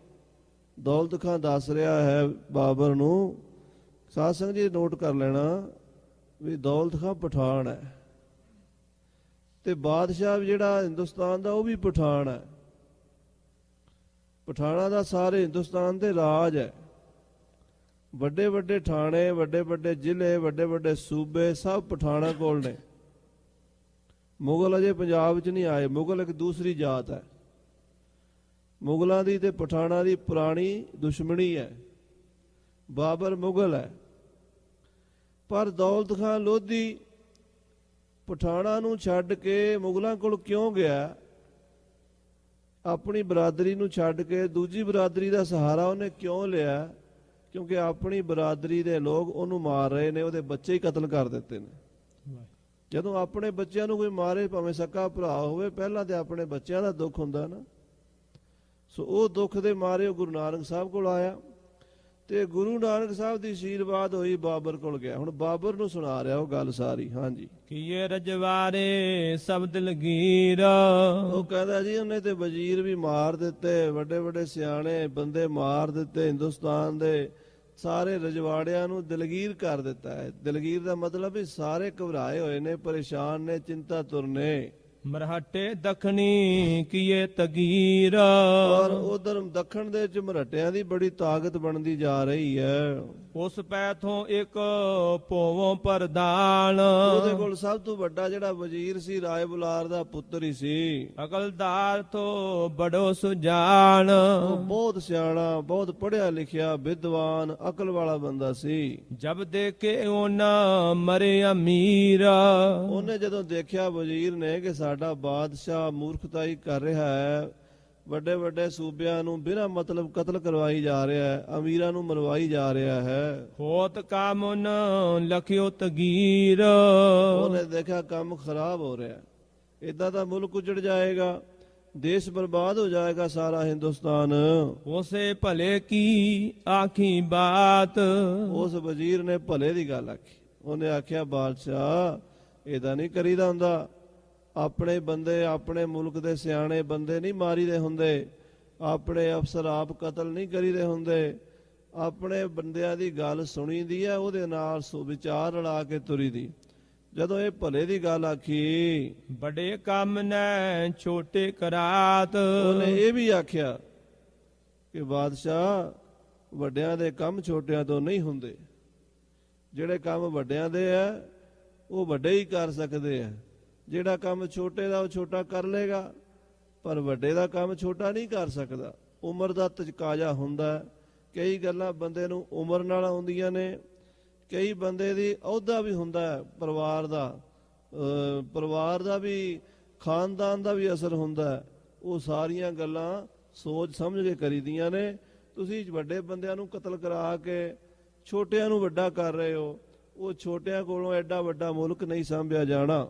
ਮਾਰੇ ਬੜੇ ਚਹਿ ਨਾ ਸੂਰੇ। ਐਡੇ ਐਡੇ ਸੂਰਬੀਰਾਂ ਨੂੰ ਤੂੰ ਮਾਰੀ ਜਾ ਰਿਹਾ ਹੈ, ਇਹ ਨਹੀਂ ਚਾਹੀਦਾ। ਜੇ ਐਡੇ ਐਡੇ ਸੂਰਬੀਰ ਯੋਧੇ ਨਵਾਬ ਪਠਾਨ ਤੂੰ ਮਾਰ ਦੇਗਾ, ਤੇਰਾ ਮੁਲਕ ਉਜੜ ਜਾਏਗਾ। ਛੋਟੇ ਕਰੇ ਨਾ ਬੜੇ ਕੰਮ ਪੂਰੇ। ਛੋਟਿਆਂ ਕੋਲੋਂ ਵੱਡੇ ਕੰਮ ਨਹੀਂ ਹੁੰਦੇ, ਛੋਟਿਆਂ ਕੋਲੋਂ ਵੱਡੇ ਕੰਮ ਪੂਰੇ ਨਹੀਂ ਹੁੰਦੇ।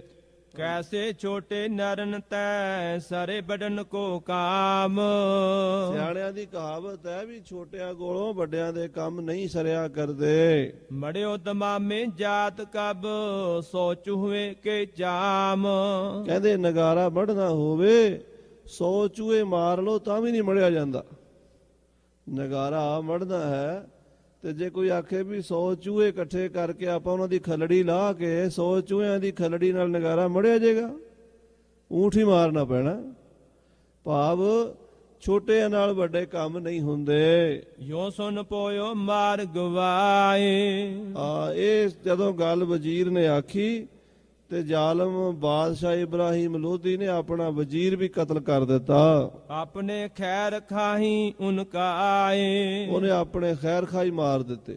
ਕਿੱਡਾ ਮੂਰਖ ਸੀਗਾ ਵੀ ਆਪਣੇ ਰਿਸ਼ਤੇਦਾਰ, ਆਪਣੇ ਵਜ਼ੀਰ, ਆਪਣੇ ਅਫਸਰ ਹੀ ਮਾਰੀ ਗਿਆ ਸਾਰੇ। ਬਿਨ ਤਕਸੀਰ ਉਨ ਮਾਰਿਓ ਬੋਆ। ਬਿਨਾਂ ਮਤਲਬ ਦੇ ਬਿਨਾਂ ਕਿਸੇ ਗੱਲ ਦੇ ਵਜ਼ੀਰ ਮਾਰ ਦਿੱਤਾ। ਹੈ ਕਾਰ ਜਗਤ ਬਹੂਆ। ਜਦੋਂ ਵਜ਼ੀਰ ਨੂੰ ਵੀ ਕਤਲ ਕਰ ਦਿੱਤਾ ਤੇ ਸਾਰੇ ਪਾਸੇ ਹਾਹਾਕਾਰ ਮਚੀ ਹੋਈ ਹਿੰਦੁਸਤਾਨ ਦੇ ਵਿੱਚ। ਤਬ ਦੌਲਤ ਕੀ ਬਾਤ ਸੁਣ ਬਾਬਰ ਪਇਓ ਤਿਆਰ। ਇਹ ਗੱਲ ਸੁਣ ਕੇ ਦੌਲਤ ਖਾਨ ਦੀ ਬਾਬਰ ਦੇ ਮਨ 'ਚ ਅੱਗੇ ਹੀ ਲੱਡੂ ਫੁੱਟਦੇ ਸਨ ਵੀ ਮੈਂ ਹਿੰਦੁਸਤਾਨ ਦਾ ਰਾਜ ਲਵਾਂ, ਹਿੰਦੁਸਤਾਨ ਤੇ ਹਮਲਾ ਕਰਾਂ, ਹਿੰਦੁਸਤਾਨ ਕਮਜ਼ੋਰ ਹੋਵੇ ਤੇ ਮੇਰਾ ਉੱਥੇ ਰਾਜ ਹੋਵੇ। ਉਹ ਤਿਆਰ ਹੋ ਗਿਆ ਦੌਲਤ ਖਾਨ ਦੀ ਗੱਲ ਸੁਣ ਕੇ। ਵਜ਼ੀਰ ਸੋ ਰੋਕਿਓ ਫਿਰ ਉਸੈ ਕਰਕੇ ਬੋਹਿਐ ਵਿਚਾਰ। ਵਜ਼ੀਰ ਨੇ ਜਿਹੜਾ ਉਹਦਾ ਬਾਬਰ ਦਾ ਵਜ਼ੀਰ ਸੀ ਉਹਨੇ ਬਾਬਰ ਨੂੰ ਰੋਕਿਆ। ਕਿਉਂ ਰੋਕਿਆ ਸੁਣੋ। ਹਾਂਜੀ।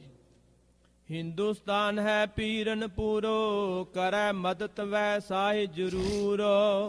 ਵਜ਼ੀਰ ਕਹਿਣ ਲੱਗਾ ਉਹਨਾਂ ਦਿਨਾਂ ਸਾਧ ਸੰਗਤ ਜੀ ਇਹਨਾਂ ਚੀਜ਼ਾਂ ਤੇ ਬਹੁਤ ਵਿਸ਼ਵਾਸ ਕੀਤਾ ਜਾਂਦਾ ਸੀ ਬਈ ਜਾਦੂ ਟੂਣਾ ਕਲਾਮ ਕਾਲਾ ਇਲਮ ਮੁਸਲਮਾਨਾਂ 'ਚ ਅੱਜ ਵੀ ਬਹੁਤ ਹੈ। ਵੈਸੇ ਤਾਂ ਕਹਿ ਲਓ ਵੀ ਸਾਰੀਆਂ ਕੌਮਾਂ ਵਿੱਚ ਹੀ ਹੁੰਦਾ ਹੈ। 99% ਲੋਕ ਤਾਂ ਮੰਨਦੇ ਆ। ਇੱਥੇ ਵੀ ਮੈਂ ਅਖਬਾਰਾਂ 'ਚ ਦੇਖਦਾ ਵੀ ਇੰਨੀਆਂ ਐਡਾਂ ਸਾਡੇ ਹਿੰਦੁਸਤਾਨ 'ਚ ਨਹੀਂ ਮਿਲਦੀਆਂ ਜਿੰਨੀਆਂ ਇੱਥੇ ਮਿਲਦੀਆਂ ਵੀ 40 ਦਿਨਾਂ 'ਚ ਕੰਮ ਕਰ ਦਿਆਂਗੇ, ਹਫ਼ਤੇ 'ਚ ਕੰਮ ਕਰ ਦਿਆਂਗੇ, ਹੱਥਾਂ ਦੇ ਸਰੋਂ ਜਮਾ ਦਿਆਂਗੇ, ਆਹ ਕਰ ਦਿਆਂਗੇ, $100 ਭੇਜ ਦਿਓ ਤੇ ਆਹ ਕਰ ਦਿਆਂਗੇ, 500 ਭੇਜ ਦਿਓ ਤੇ ਆਹ ਕਰ ਦਿਆਂਗੇ। ਚੱਲਦਾ ਹੀ ਹੈ ਨਾ ਕੰਮ। ਤੇ ਟੀਵੀ ਤੇ ਵੀ ਐਡਾਂ ਆਉਂਦੀਆਂ ਤੇ ਦੁਨੀਆ ਵਿਸ਼ਵਾਸ ਕਰਦੀ ਵੀ ਹੈ, ਦਿੰਦੇ ਆ ਲੋਕ ਪੈਸੇ। ਉਹਨਾਂ ਦਿਨਾਂ ਵਿੱਚ ਇੰਨੀ ਪੜ੍ਹਾਈ ਲਿਖਾਈ ਨਹੀਂ ਸੀ ਤੇ ਉਹਨਾਂ ਦਿਨ ਤੇ ਹੋਣਾ ਹੀ ਸੀ ਜ਼ੋਰ। ਵਜ਼ੀਰ ਵੱਡੇ ਵੱਡੇ ਬਾਦਸ਼ਾਹ ਵੀ ਇਹਨਾਂ ਚੀਜ਼ਾਂ ਤੇ ਭਰੋਸਾ ਕਰਦੇ ਸੀਗੇ। ਉਹ ਵਜ਼ੀਰ ਜਿਹੜਾ ਸੀ ਨਾ ਉਹ ਕਹਿਣ ਲੱਗਾ ਬਾਬਰ ਨੂੰ, ਕਹਿੰਦਾ ਠਹਿਰੋ ਬਾਦਸ਼ਾਹ, ਹਿੰਦੁਸਤਾਨ ਤੇ ਹਮਲਾ ਕਰਨ ਤੋਂ ਪਹਿਲਾਂ ਸੋਚ ਲਓ। ਹਿੰਦੁਸਤਾਨ 'ਚ ਬੜੇ ਬੜੇ ਕਾਮਲ ਪੀਰ ਰਹਿੰਦੇ ਆ। ਉਹਨਾਂ ਕਾਮਲ ਪੀਰਾਂ ਦੇ ਕੋਲ ਜਾਦੂ ਟੂਣੇ ਦੀ, ਕਾਲੇ ਇਲਮ ਦੀ ਬਹੁਤ ਸ਼ਕਤੀ ਹੈ। ਕਿਤੇ ਆਪਾਂ ਨੂੰ ਹਿੰਦੁਸਤਾਨ ਗਿਆ ਨੂੰ ਰਸਤੇ 'ਚ ਦਿੱਕਤ ਨਾ ਆ ਜਾਵੇ। ਕੋਈ ਜਾਦੂ ਟੂਣਾ ਕਰਨ ਵਾਲਾ, ਕੋਈ ਕਾਲਾ ਇਲਮ ਕਰਨ ਵਾਲਾ ਸਾਡੀ ਫੌਜ ਦਾ ਨੁਕਸਾਨ ਨਾ ਕਰ ਦੇਵੇ। ਕੋਈ ਪਠਾਣਾ ਦੀ ਮਦਦ ਦੇ ਉੱਤੇ ਨਾ ਕੋਈ ਪੂਰਾ ਪੀਰ ਉਤਰ ਆਵੇ। ਇਸ ਗੱਲ ਨੂੰ ਵਿਚਾਰ ਲਓ ਪਹਿਲਾਂ। ਹਾਂਜੀ। ਸੋ ਹਮ ਤੈ ਕਬ ਜੀਤਿਓ ਜਾਏ। ਜੇ ਪਠਾਣਾ ਦੀ ਮਦਦ ਤੇ ਕੋਈ ਬਹੁਤ ਤਗੜਾ ਪੀਰ ਆ ਗਿਆ ਤੇ ਲੋਧੀ ਸਾਡੇ ਤੋਂ ਜਿੱਤੇ ਨਹੀਂ ਜਾਣਗੇ, ਅਸੀਂ ਹਿੰਦੁਸਤਾਨ ਨੂੰ ਫਤਿਹ ਨਹੀਂ ਕਰ ਸਕਾਂਗੇ। ਕਰੈ ਪੀਰ ਜੇ ਆਪ ਸਹਾਏ। ਜੇ ਕੋਈ ਚੰਗਾ ਤਗੜਾ ਪੀਰ ਉਹਨਾਂ ਦੀ ਸਹਾਇਤਾ ਤੇ ਆ ਗਿਆ, ਕਿਉਂਕਿ ਹਿੰਦੁਸਤਾਨ ਵਿੱਚ ਸਾਧ ਸੰਗਤ ਜੀ ਇਸਲਾਮ 2 ਤਰੀਕਿਆਂ ਨਾਲ ਫੈਲਿਆ ਹੈ। ਇੱਕ ਤਲਵਾਰ ਦੇ ਜ਼ੋਰ ਨਾਲ, ਇੱਕ ਕਾਲੇ ਇਲਮ ਦੇ ਜ਼ੋਰ ਨਾਲ। ਕਾਲਾ ਇਲਮ ਜਾਦੂ ਟੂਣਾ, ਜਦੋਂ ਕਿਸੇ ਬੰਦੇ ਨੂੰ ਕੋਈ ਲੋੜ ਹੁੰਦੀ ਹੈ ਨਾ, ਕੋਈ ਦੁਖੀ ਹੁੰਦਾ ਕਿਸੇ ਦੇ ਘਰ, ਮੰਨ ਲਓ ਕਿਸੇ ਦਾ ਬੱਚਾ ਹੀ ਬਿਮਾਰ ਹੋ ਗਿਆ, ਠੀਕ ਨਹੀਂ ਹੁੰਦਾ, ਦਵਾਈਆਂ ਸਾਰੀਆਂ ਚੱਲ ਗਈਆਂ, ਇਲਾਜ ਚੱਲ ਗਏ, ਨਹੀਂ ਠੀਕ ਹੋਇਆ, ਫਿਰ ਕੋਲੋਂ ਹੀ ਗੁਆਂਢੀ ਕਹਿ ਦਿੰਦੇ ਹੁੰਦੇ ਆ ਉਹ ਫਲਾਣੇ ਬਾਬੇ ਕੋਲ ਚਲਾ ਜਾ, ਹੱਥ ਹੌਲਾ ਕਰਾ ਲੈ, ਠੀਕ ਹੋ ਜਾਏਗਾ। ਮਰਦਾ ਕੀ ਨਾ ਕਰਦਾ, ਬੰਦਾ ਉੱਥੇ ਚਲਾ ਜਾਂਦਾ। ਤੇ ਉਹ ਜਿਹੜੇ ਬਾਬੇ ਹੁੰਦੇ ਆ, ਜਿਹੜੇ ਧਰਮ ਨੂੰ ਮੰਨਦੇ ਹੁੰਦੇ ਆ, ਉਸ ਪਾਸੇ ਬੰਦੇ ਨੂੰ ਲਾ ਦਿੰਦੇ ਆ। ਜਿਹੜੇ ਧਰਮ ਨੂੰ ਮੰਨਦੇ ਹੋਣ ਉਦਾਂ ਦਾ ਹੀ ਉਹ ਕੰਮ ਮੁਸਲਮਾਨਾਂ 'ਚ ਜ਼ਿਆਦਾ ਹੈ। ਬਈ ਤੂੰ ਵੀਰਵਾਰ ਨੂੰ ਚਿਰਾਗ ਬਾਲਦੀ ਘਰ 'ਚ, ਅੱਧਾ ਮੁਸਲਮਾਨ ਆਪੇ ਬਣ ਗਿਆ ਜਦੋਂ ਪੀਰ ਨੂੰ ਮੱਥਾ ਟੇਕਦਾ। ਹੌਲੇ ਹੌਲੇ ਬੰਦੇ ਦੀ ਮਾਨਸਿਕ ਬਿਰਤੀ ਉੱਧਰ ਹੋ ਜਾਂਦੀ ਹੈ ਤੇ ਉਹ ਆਪੇ ਝੁਕ ਜਾਂਦਾ, ਉੱਧਰ ਚਲਾ ਜਾਂਦਾ। ਇਸ ਤਰੀਕੇ ਨਾਲ ਇਹ ਪ੍ਰਚਾਰ ਵੀ ਬਹੁਤ ਸੀ ਲੋਕਾਂ ਦੇ ਦਿਲਾਂ 'ਚ ਸਹਿਮ ਬੈਠਾ ਹੋਇਆ ਸੀ ਵੀ ਪੀਰਾਂ ਕੋਲ ਬੜੀ ਕਰਾਮਾਤ ਹੈ, ਪੀਰਾਂ ਕੋਲ ਬੜੀ ਸ਼ਕਤੀ ਹੈ। ਪੀਰਾਂ ਦੀ ਕਬਰਾਂ 9-9 ਗਜ ਲੰਮੀਆਂ ਬਣਾ ਦਿੰਦੇ, ਬੰਦਾ ਤਾਂ ਭਾਵੇਂ 2.5 ਗਜ ਦਾ ਵੀ ਨਾ ਹੋਵੇ ਪਰ ਉਹਨੂੰ ਬਣਾ ਦਿੰਦੇ 9 ਗਜ ਦਾ। ਇਹ ਦੇਖ ਹੁਣ ਕਬਰ ਦੇ ਵਿੱਚੋਂ ਪੱਟ ਕੇ ਤਾਂ ਨਹੀਂ ਦੇਖਣਾ ਵੀ ਕਿੱਡਾ ਲੰਮਾ ਸੀ, ਦੇਖਣ ਵਾਲੇ ਨੇ ਜੀ ਲੱਗਣਾ ਵੀ ਐਡਾ ਵੱਡਾ ਬਾਬਾ ਹੋਣਾ ਜਿਹੜਾ ਮਰਿਆ ਪਿਆ ਏ, ਡਰ ਲੱਗਦਾ ਉਸ ਤੋਂ ਵੇਖ ਕੇ। ਇਸ ਤਰ੍ਹਾਂ ਮਾਨਸਿਕਤਾ ਬਣ ਜਾਂਦੀ ਹੈ ਡਰ ਵਾਲੀ, ਸਹਿਮ ਵਾਲੀ। ਤੇ ਉੱਥੇ ਮੁਗਲਾਂ ਦੇ ਵਜ਼ੀਰ ਕਹਿ ਰਹੇ ਨੇ ਕਿ ਹਿੰਦੁਸਤਾਨ 'ਚ ਬੜੇ ਬੜੇ ਪੀਰ ਬੈਠੇ ਆ, ਕਿਤੇ ਆਪਾਂ ਜਾਈਏ ਤੇ ਉਹ ਜਾਦੂ ਟੂਣਾ ਕਰ ਦੇਣ, ਆਪਣੀ ਫੌਜ ਦਾ ਨੁਕਸਾਨ ਹੋ ਜਾਵੇ, ਫਿਰ ਆਪਾਂ ਸੋਚ ਕੇ ਇਸ ਪਾਸੇ ਪੈਰ ਪੱਟੀਏ। ਹਿੰਦੂ ਪੀਰ ਇੱਕ ਹਿੰਦ ਮੈਂ ਪਇਓ। ਕਹਿੰਦੇ ਇੱਕ ਇਹ ਵੀ ਸੁਣਿਆ ਕਿ ਹਿੰਦੁਸਤਾਨ 'ਚ ਇੱਕ ਹਿੰਦੂ ਪੀਰ ਵੀ ਪੈਦਾ ਹੋ ਗਿਆ। ਇਹ ਵੀ ਵਜ਼ੀਰ ਕਹਿੰਦੇ ਸੁਣਿਆ ਵੀ ਮੁਸਲਮਾਨ ਪੀਰ ਤਾਂ ਹੈ ਨੇ, ਇੱਕ ਹਿੰਦੁਸਤਾਨ 'ਚ ਹਿੰਦੂ ਪੀਰ ਬੜਾ ਸ਼ਕਤੀ ਵਾਲਾ ਆਇਆ, ਉਹਨੇ ਸਾਰੇ ਪੀਰ ਜਿੱਤ ਲਏ ਨੇ। ਸਭ ਪੀਰਨ ਕੀ ਪੀਰੀ ਲੈ ਗਇਓ। ਉਹ ਹਿੰਦੂ ਪੀਰ ਇੰਨਾ ਸ਼ਕਤੀਸ਼ਾਲੀ ਪੀਰ ਹੈ ਕਿ ਉਸ ਹਿੰਦੂ ਪੀਰ ਨੇ ਸਾਰੇ ਪੀਰਾਂ ਦੀ ਪੀਰੀ ਖੋਹ ਲਈ ਹੋਈ ਹੈ। ਹਾਂਜੀ, ਉਸੋ ਪੂਰੋ ਕੋਈ ਨਾ ਪਇਓ। ਉਹ ਜਿਹੜਾ ਹਿੰਦੂਆਂ ਦਾ ਪੀਰ ਅੱਜ ਆ ਗਿਆ ਹੈ ਕੋਈ, ਉਹਨੇ ਮੁਸਲਮਾਨ ਹਿੰਦੂ ਸਭ ਜਿੱਤ ਲਏ। ਭਾਈ ਸਾਹਿਬ ਭਾਈ ਗੁਰਦਾਸ ਜੀ ਲਿਖਦੇ, ਕਿਹੜਾ ਚੱਲੇ ਗੁਰੂ ਦੀ ਝਾਲਾ, ਪੀਰ ਵੀ ਝੁਕ ਗਏ, ਫਕੀਰ ਵੀ ਝੁਕ ਗਏ, ਜੋਗੀ ਵੀ ਝੁਕ ਗਏ। ਗੁਰੂ ਨਾਨਕ ਸਾਹਿਬ ਸੱਚੇ ਪਾਤਸ਼ਾਹ ਦੀ ਗੱਲ ਚੱਲ ਰਹੀ, ਵਜ਼ੀਰ ਨੇ ਸੁਣੀ ਗੱਲ, ਉੱਥੇ ਦੱਸ ਰਿਹਾ ਕਾਬਲ ਵਿੱਚ, ਕਹਿੰਦਾ ਸੁਣਿਆ ਹੁਣੇ ਥੋੜੇ ਸਾਲਾਂ ਤੋਂ ਇੱਕ ਪੀਰ, ਆਪਾਂ ਕਹਿ ਦਿੰਦੇ ਆ ਪੀਰ ਪ੍ਰਸਿੱਧ ਹੋਇਆ, ਉਹ ਕਹਿੰਦੇ ਪੀਰ ਮੁਸ਼ਕਿਆ ਹੈ। ਮੁਸ਼ਕਿਆ ਦਾ ਮਤਲਬ ਉਹਦੀ ਖੁਸ਼ਬੂ ਜਿਹੜੀ ਹੈ ਨਾ ਉਹ ਫੈਲੀ ਹੈ ਸੰਸਾਰ ਵਿੱਚ। ਉੱਥੇ ਇੱਕ ਪੀਰ ਮੁਸ਼ਕਿਆ ਹੈ, ਉਹਦੀ ਖੁਸ਼ਬੂ ਫੈਲੀ ਹੈ, ਉਹਦੀ ਸੋਭਾ ਸੁਣੀ ਹੈ, ਉਹਦੀ ਆਵਾਜ਼ ਸੁਣੀ ਹੈ, ਉਹਨੇ ਕੋਈ ਨਹੀਂ ਛੱਡਿਆ, ਸਭ ਉਹਦੇ ਅੱਗੇ ਝੁਕ ਗਏ ਹਨ। ਹਾਂਜੀ, ਜੋ ਅੜਿਓ ਸੋਈ ਹਰ ਗਇਓ। ਇਹ ਬਾਬਰ ਬਾਦਸ਼ਾਹ, ਹਿੰਦੁਸਤਾਨ ਪੀਰਾਂ ਦਾ ਮੁਲਕ ਹੈ, ਪਰ ਉੱਥੇ ਇੱਕ ਹਿੰਦੂ ਪੀਰ ਐਸਾ ਹੈ ਜਿਹਦੇ ਅੱਗੇ ਕੋਈ ਅੜ ਨਹੀਂ ਸਕਿਆ। ਹਿੰਦੂ ਔਰ ਸੋ ਮੁਸਲਮਾਨ। ਉਹ ਐਸਾ ਪੀਰ ਹੈ, ਉਹਨੇ ਹਿੰਦੂ ਵੀ ਜਿੱਤ ਲਏ, ਮੁਸਲਮਾਨ ਹਿੰਦੂ ਮੁਸਲਮਾਨ ਨਿਭਾਇਆ, ਨਿਭ ਗਏ ਸਾਰੇ ਉਹਦੇ ਚਰਨਾਂ ਤੇ। ਹਾਂਜੀ, ਹੁਣ ਦੋਨੋਂ ਲੈ ਇੱਕ ਸੇ ਜਾਣ। ਔਰ ਉਸ ਪੀਰ ਦੀ ਨਿਗਾਹ 'ਚ ਕੋਈ ਵੈਰੀ ਬਗਾਨਾ ਨਹੀਂ ਹੈ, ਨਾ ਕੋ ਬੈਰੀ ਨਹੀਂ ਬਿਗਾਨਾ, ਸਗਲ ਸੰਗ ਹਮਕੋ ਬਣ ਆਈ। ਉਹ ਪੀਰ ਨੇ ਹਿੰਦੂ ਮੁਸਲਮਾਨ ਨੂੰ ਇੱਕੋ ਜਿਹਾ ਜਾਣਿਆ ਹੈ, ਉਹ ਸਭ ਨੂੰ ਪਿਆਰ ਕਰਨ ਵਾਲਾ ਹੈ। ਹੁਣ ਕੀ ਸੇਵਾ ਦੋਨੋਂ ਕਰੇ। ਇਹ ਬਾਦਸ਼ਾਹ ਬਾਬਰ ਉਸ ਪੀਰ ਦੀ ਸੇਵਾ ਹਿੰਦੂ ਵੀ ਕਰਦੇ, ਮੁਸਲਮਾਨ ਵੀ ਕਰਦੇ ਐ। ਲੈਨ ਮੁਰਾਦਾਂ ਦੋਨੋਂ ਖਰੇ। ਉਹਦੇ ਬੂਹੇ ਤੇ ਮੁਰਾਦਾਂ ਮੰਗਣ ਵਾਸਤੇ ਝੋਲੀਆਂ ਅੱਡ ਕੇ ਹਿੰਦੂ ਵੀ ਖੜੇ ਰਹਿੰਦੇ ਐ, ਮੁਸਲਮਾਨ ਵੀ ਖੜੇ ਰਹਿੰਦੇ ਐ। ਹਾਂਜੀ, ਕਰਮਾਤ ਮੈਂ ਹੈ ਬੜ ਪੂਰਾ। ਉਹ ਜਿਹੜਾ ਹਿੰਦੂਆਂ ਦੇ ਵਿੱਚ ਕੋਈ ਪੀਰ ਮੁਸ਼ਕਿਆ ਹੈ, ਉਹ ਕਰਾਮਾਤਾਂ 'ਚ ਬੜਾ ਹੀ ਪੂਰਨ ਕਾਬਲ ਪੀਰ ਹੈ। ਜਨ ਖੁਦਾਏ ਦੇ ਰਹਿ ਹਜੂਰਾ। ਇੰਨੀ ਸ਼ਕਤੀ ਹੈ ਕਿ ਖੁਦਾ ਦੀ ਜਿੰਨੀ ਤਾਕਤ ਹੈ ਉਹਦੇ ਕੋਲ, ਯਾਨੀ ਖੁਦਾ ਦੇ ਘਰ ਰਹਿੰਦਾ ਹੋਵੇ ਜਿਵੇਂ, ਇੰਜ ਲੱਗਦਾ ਹੈ। ਹਮਨੇ ਉਸ ਕੀ ਬਾਤ ਪਰਤਾਈ। ਅਸੀਂ ਉਹਦੀਆਂ ਗੱਲਾਂ ਸੁਣੀਆਂ ਨੇ, ਪਰਤਾਈਆਂ ਨੇ। ਸਾਧ ਸੰਗਤ ਜੀ, ਇਸ ਤੋਂ ਪਹਿਲਾਂ ਮਹਾਰਾਜ ਕਾਬਲ ਵੀ ਗਏ ਸਨ। ਉਦੋਂ ਬਾਬਰ ਬਾਦਸ਼ਾਹ ਨਹੀਂ ਸੀ ਬਣਿਆ, ਉਧਰ ਹੋਰ ਕਿਸੇ ਦਾ ਰਾਜ ਸੀ, ਪਰ ਗੁਰੂ ਨਾਨਕ ਸਾਹਿਬ ਜਾ ਕੇ ਮਸੀਤ ਵਿੱਚ ਠਹਿਰੇ ਸਨ। ਅਜੇ ਵੀ ਉੱਥੇ ਗੁਰੂ ਕੀ ਮਸੀਤ ਕਰਕੇ ਸੱਦਦੇ ਆ ਉਹਨੂੰ, ਉਹ ਜਗ੍ਹਾ ਹੈ ਕਾਬਲ ਵਿੱਚ। ਉਹ ਮਸੀਤ ਵਿੱਚ ਮਹਾਰਾਜ ਜੀ ਨੇ ਗੁਰੂ ਨਾਨਕ ਸਾਹਿਬ ਜਾ ਕੇ ਕਹਿਣ ਲੱਗੇ ਵੀ ਅਸੀਂ ਰਾਤ ਰਹਿਣਾ। ਮੌਲਵੀ ਕਹਿੰਦਾ ਬਾਹਰ ਨਿਕਲੋ, ਬਾਹਰ ਨਿਕਲੋ, ਤੁਸੀਂ ਤਾਂ ਮਸੀਤ ਹੀ ਝੂਠੀ ਕਰਤੀ ਸਾਡੀ, ਹਿੰਦੂ ਤੁਸੀਂ ਕਾਫਰ, ਮਸੀਤ 'ਚ ਕਿਉਂ ਵੜ ਗਏ। ਮਹਾਰਾਜ ਬਾਹਰ ਨਿਕਲਣ ਦੀ ਬਜਾਏ ਪੌੜੀ ਪੌੜੀ ਉੱਤੇ ਚੜ੍ਹ ਗਏ ਮਸੀਤ ਤੇ। ਜਦੋਂ ਮਹਾਰਾਜ ਮਸੀਤ ਤੇ ਚੜ੍ਹ ਗਏ, ਛੱਤ ਦੇ ਉੱਤੇ ਖਲੋ ਕੇ ਜਾ ਕੇ, ਉਹ ਕਹਿੰਦਾ ਮੈਂ ਤੁਹਾਨੂੰ ਕਿਹਾ ਬਾਹਰ ਨਿਕਲੋ, ਤੁਸੀਂ ਛੱਤ ਤੇ ਚੜ੍ਹ ਗਏ ਹੋ। ਮਹਾਰਾਜ ਕਹਿੰਦੇ ਮਸੀਤ ਤੇਰੀ ਹੈ। ਕਹਿੰਦਾ ਹੋਰ ਕਿਹਦੀ ਹੈ। ਮਹਾਰਾਜ ਕਹਿੰਦੇ ਤੇਰੀ ਹੈ ਤੇ ਫਿਰ ਰੋਕ ਲੈ, ਅਸੀਂ ਲੈ ਚੱਲੇ ਹਾਂ। ਉਹਨੇ ਆਖਿਆ ਲੈ ਮਸੀਤ ਕਿਵੇਂ ਲੈ ਜਾਣਗੇ, ਮਸੀਤ ਚੁੱਕਣੀ ਜਾਂ ਬਿਲਡਿੰਗ ਚੁੱਕਣੀ ਕੋ ਲੈ ਕੇ ਜਾਣੀ ਸੌਖੀ ਹੈ। ਸਤਿਗੁਰੂ ਨਾਨਕ ਸਾਹਿਬ ਕਹਿੰਦੇ ਅੱਛਾ ਫਿਰ ਲੈ ਜਾਈਏ। ਕਹਿੰਦਾ ਲੈ ਦਿਖਾਓ ਮੈਨੂੰ ਕਿਵੇਂ ਲੈ ਜਾਓਗੇ। ਮਹਾਰਾਜ ਕਹਿੰਦੇ ਮਸੀਤ ਚੱਲ। ਮਸੀਤ ਤੁਰ ਪਈ। ਸ਼ਹਿਰ ਦੇ ਬਾਹਰ ਨੂੰ ਤੇ ਮੌਲਵੀ ਹੋਰੀ ਸਾਰੇ ਰੌਲਾ ਪਾਣੋ ਸਾਡੀ ਮਸਜਿਦ ਲੈ ਗਿਆ, ਮਸਜਿਦ ਲੈ ਗਿਆ, ਪਿੱਛੇ ਪਿੱਛੇ ਭੱਜੇ।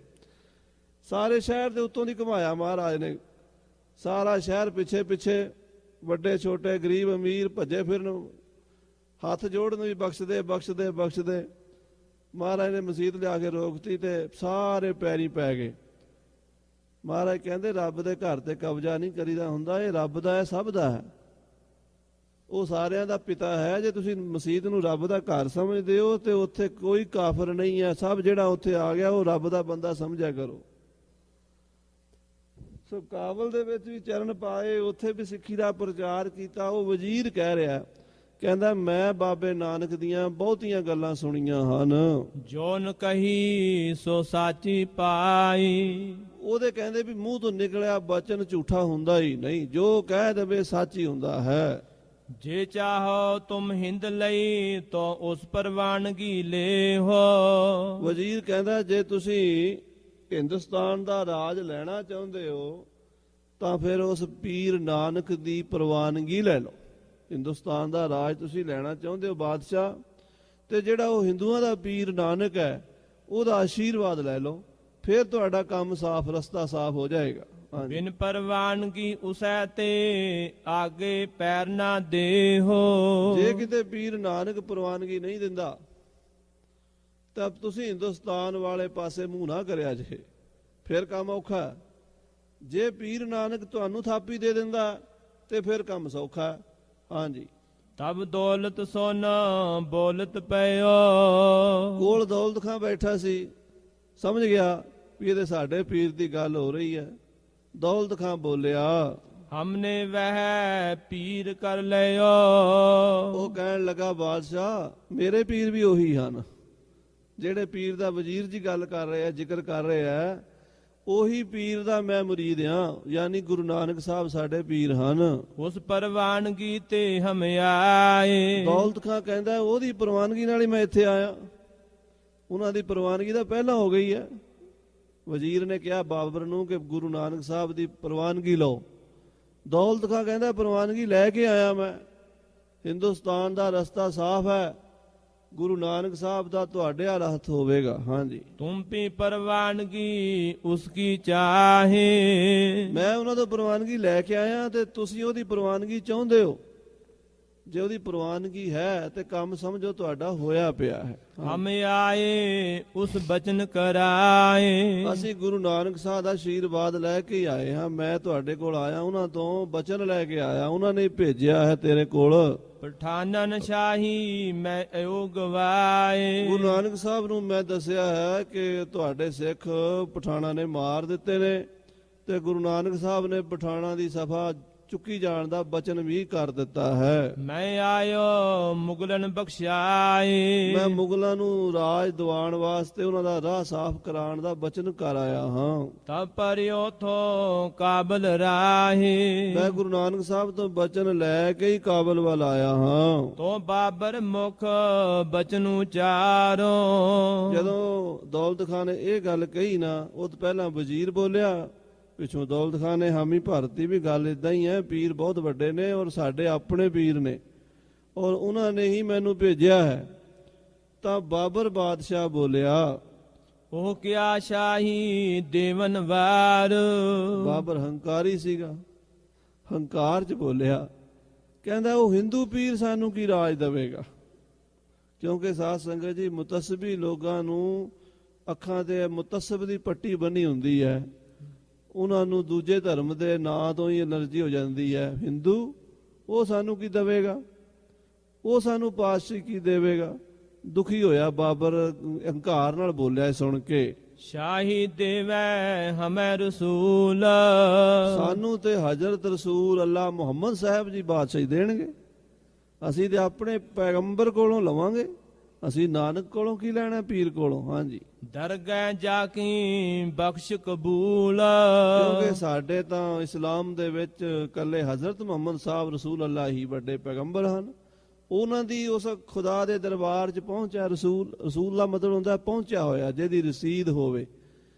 ਰਸੀਦ ਕਹਿੰਦੇ ਪਹੁੰਚਣਾ, ਜਿਹੜਾ ਪਹੁੰਚਿਆ ਹੋਇਆ ਉਹ ਰਸੂਲ ਹੈ। ਜਿਹੜਾ ਉਸ ਵਾਹਿਗੁਰੂ ਦੇ ਦਰਬਾਰ ਚੋਂ ਪੈਗਾਮ ਲੈ ਕੇ ਆਇਆ ਉਹ ਪੈਗੰਬਰ ਹੈ।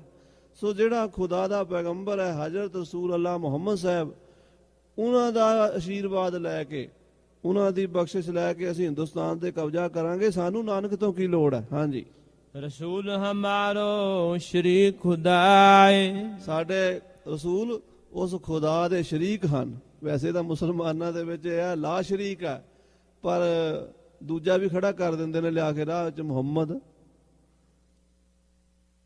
ਨੂੰ ਦੂਜੀ ਥਾਂ ਤੇ ਲੈ ਆਉਂਦੇ ਆ ਖੁਦਾ ਤੋਂ ਬਾਅਦ। ਇੱਕ ਪਾਸੇ ਕਹਿੰਦੇ ਆ ਸ਼ਰੀਕ ਹੈ, ਲਾ ਸ਼ਰੀਕ ਹੈ, ਦੂਜੇ ਪਾਸੇ ਕਹਿੰਦੇ ਆ ਮੁਹੰਮਦ ਖੁਦਾ ਦਾ ਸ਼ਰੀਕ ਹੈ। ਫਿਰ ਦੋ ਹੋ ਗਏ ਨਾ। ਸੋ ਉਹ ਭਾਈ ਰਤਨ ਸਿੰਘ ਜੀ ਉਹ ਬਾਬਰ ਦੀ ਕਚਿਆਈ ਦੀ ਗੱਲ ਕਹਿ ਰਿਹਾ, ਜਿਹੜੀ ਉਹਦੇ ਮਨ ਚੋਂ ਨਿਕਲ ਰਹੀ ਹੈ ਉਹਦੇ ਵਿਸ਼ਵਾਸ ਅਨੁਸਾਰ। ਬਾਬਰ ਕਹਿੰਦਾ ਸਾਡਾ ਮੁਹੰਮਦ ਖੁਦਾ ਦਾ ਸ਼ਰੀਕ ਹੈ। ਹਾਂਜੀ, ਜੋ ਚਾਹੋ ਸੋ ਲੈ ਕਰਾਏ। ਸਾਡਾ ਪੈਗੰਬਰ ਜੋ ਚਾਹੇ ਕਰ ਸਕਦਾ। ਮੈਂ ਆਪਣੇ ਪੈਗੰਬਰ ਅੱਗੇ ਦੁਆ ਕਰਾਂਗਾ, ਫਰਿਆਦ ਕਰਾਂਗਾ ਤੇ ਪੈਗੰਬਰ ਦੀ ਕਿਰਪਾ ਨਾਲ ਹਿੰਦੁਸਤਾਨ ਦਾ ਬਾਦਸ਼ਾਹ ਬਣਾਂਗਾ। ਲਓ ਮੈਨੂੰ ਕੀ ਲੋੜ ਹੈ ਮੈਂ ਕਿਸੇ ਹਿੰਦੂ ਦੇ ਅੱਗੇ ਜਾ ਕੇ ਨੱਕ ਰਗੜਾ। ਹਾਂਜੀ, ਅਬ ਹਮ ਉਸਕੋ ਦੇਖੋ ਜਾਏ। ਹਾਂ ਹੁਣ ਮੈਂ ਜਾ ਕੇ ਦੇਖਦਾ ਹਾਂ। ਕਛ ਮਨ ਹਮ ਵੈ ਦੇ ਪਤਿਆਏ। ਜੇ ਤੁਹਾਡੇ ਨਾਨਕ ਪੀਰ ਦੀ ਤੁਸੀਂ ਗੱਲ ਕਰਦੇ ਹੋ ਉਹਨੂੰ ਵੀ ਦੇਖਾਂਗੇ।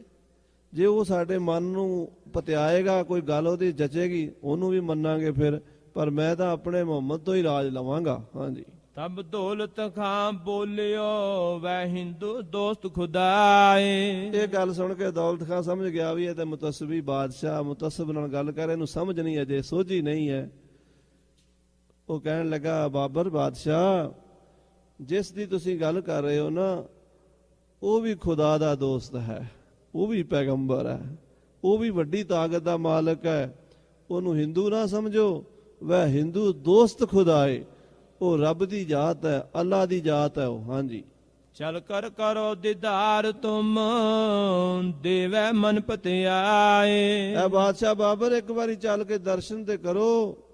ਦਰਸ਼ਨ ਕਰਦਿਆਂ ਹੀ ਕਪਾਟ ਖੁੱਲਣਗੇ, ਸੋਝੀ ਆਵੇਗੀ, ਮਨ ਦਾ ਸ਼ੰਕਾ ਮਿਟੇਗਾ, ਜਿਹੜੇ ਤੇਰੇ ਮਨ 'ਚ ਦੂਈ ਦਵੈਤ ਦਾ ਪਰਦਾ ਉਹ ਦੂਰ ਹੋਏਗਾ। ਹਾਂਜੀ, ਤਬ ਬਾਬਰ ਫਿਰ ਕਹੀਂ ਉਲਟਾਏ। ਇਹ ਗੱਲ ਸੁਣ ਕੇ ਬਾਬਰ ਫਿਰ ਬੋਲਿਆ, ਜੋ ਨਾ ਹਿੰਦੂ ਮਨ ਪਤਿਆਏ। ਦੇਖ ਦੌਲਤ ਖਾਂ, ਜੇ ਕਿਸੇ ਹਿੰਦੂ ਤੋਂ ਮੇਰੇ ਮਨ ਵਿੱਚ ਤਸੱਲੀ ਨਾ ਹੋਈ, ਜੇ ਉਹਨੇ ਮੇਰਾ ਸ਼ੰਕਾ ਨਾ ਕੱਢਿਆ, ਹਾਂਜੀ, ਤੋ ਉਸ ਕੋ ਹਮ ਦੇ ਸਜਾਏ। ਤਾਂ ਫਿਰ ਅਸੀਂ ਉਹਨੂੰ ਸਜ਼ਾ ਵੀ ਦਿਆਂਗੇ। ਸਜ਼ਾ ਦੇਣ ਨੂੰ ਪਹਿਲਾਂ ਹੀ ਤਿਆਰ ਹੋਇਆ ਫਿਰਦਾ। ਦੇਖੋ ਬਾਬਰ ਹੰਕਾਰੀ ਬੰਦੇ ਆ।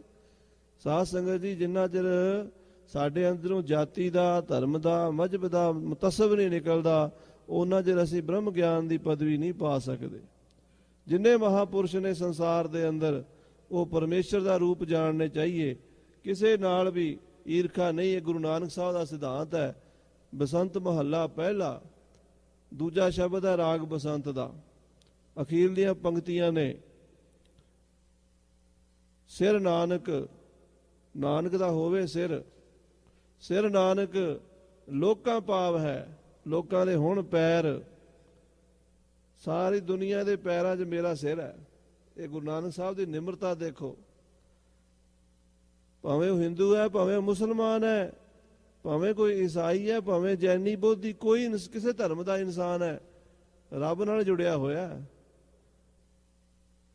ਬਲਿਹਾਰੀ ਜਾਓ ਜੇਤੇ ਤੇਰੇ ਨਾਮ ਹੈ, ਜਿੰਨੇ ਵੀ ਤੇਰੇ ਨਾਮ ਨੇ। ਤੇਰਾ ਨਾਮ ਅੱਲਾ ਵੀ ਹੈ, ਤੇਰਾ ਨਾਮ ਖੁਦਾ ਵੀ ਹੈ, ਤੇਰਾ ਨਾਮ ਗਾਡ ਵੀ ਹੈ, ਤੇਰਾ ਨਾਮ ਰਾਮ ਵੀ ਹੈ, ਤੇਰਾ ਨਾਮ ਰਹੀਮ ਵੀ ਹੈ। ਸਾਰੇ ਨਾਂ ਲੈਣ ਵਾਲਿਆਂ ਅੱਗੇ ਮੇਰਾ ਸਿਰ ਝੁਕਦਾ। ਪਰ ਜਿਹੜੇ ਮੁਤੱਸਬੀ ਨੇ ਉਹ ਕਹਿੰਦੇ ਨਾ, ਅਸੀਂ ਤੇ ਅੱਲਾ ਅੱਲਾ ਹੀ ਕਵਾਂਗੇ, ਰਾਮ ਨਹੀਂ ਕਹਿਣਾ। ਰਾਮ ਵਾਲਿਆਂ ਨੂੰ ਕਹੋ, ਕਹਿੰਦੇ ਰਾਮ ਰਾਮ ਹੀ ਕਵਾਂਗੇ, ਅੱਲਾ ਨਹੀਂ ਕਹਿਣਾ।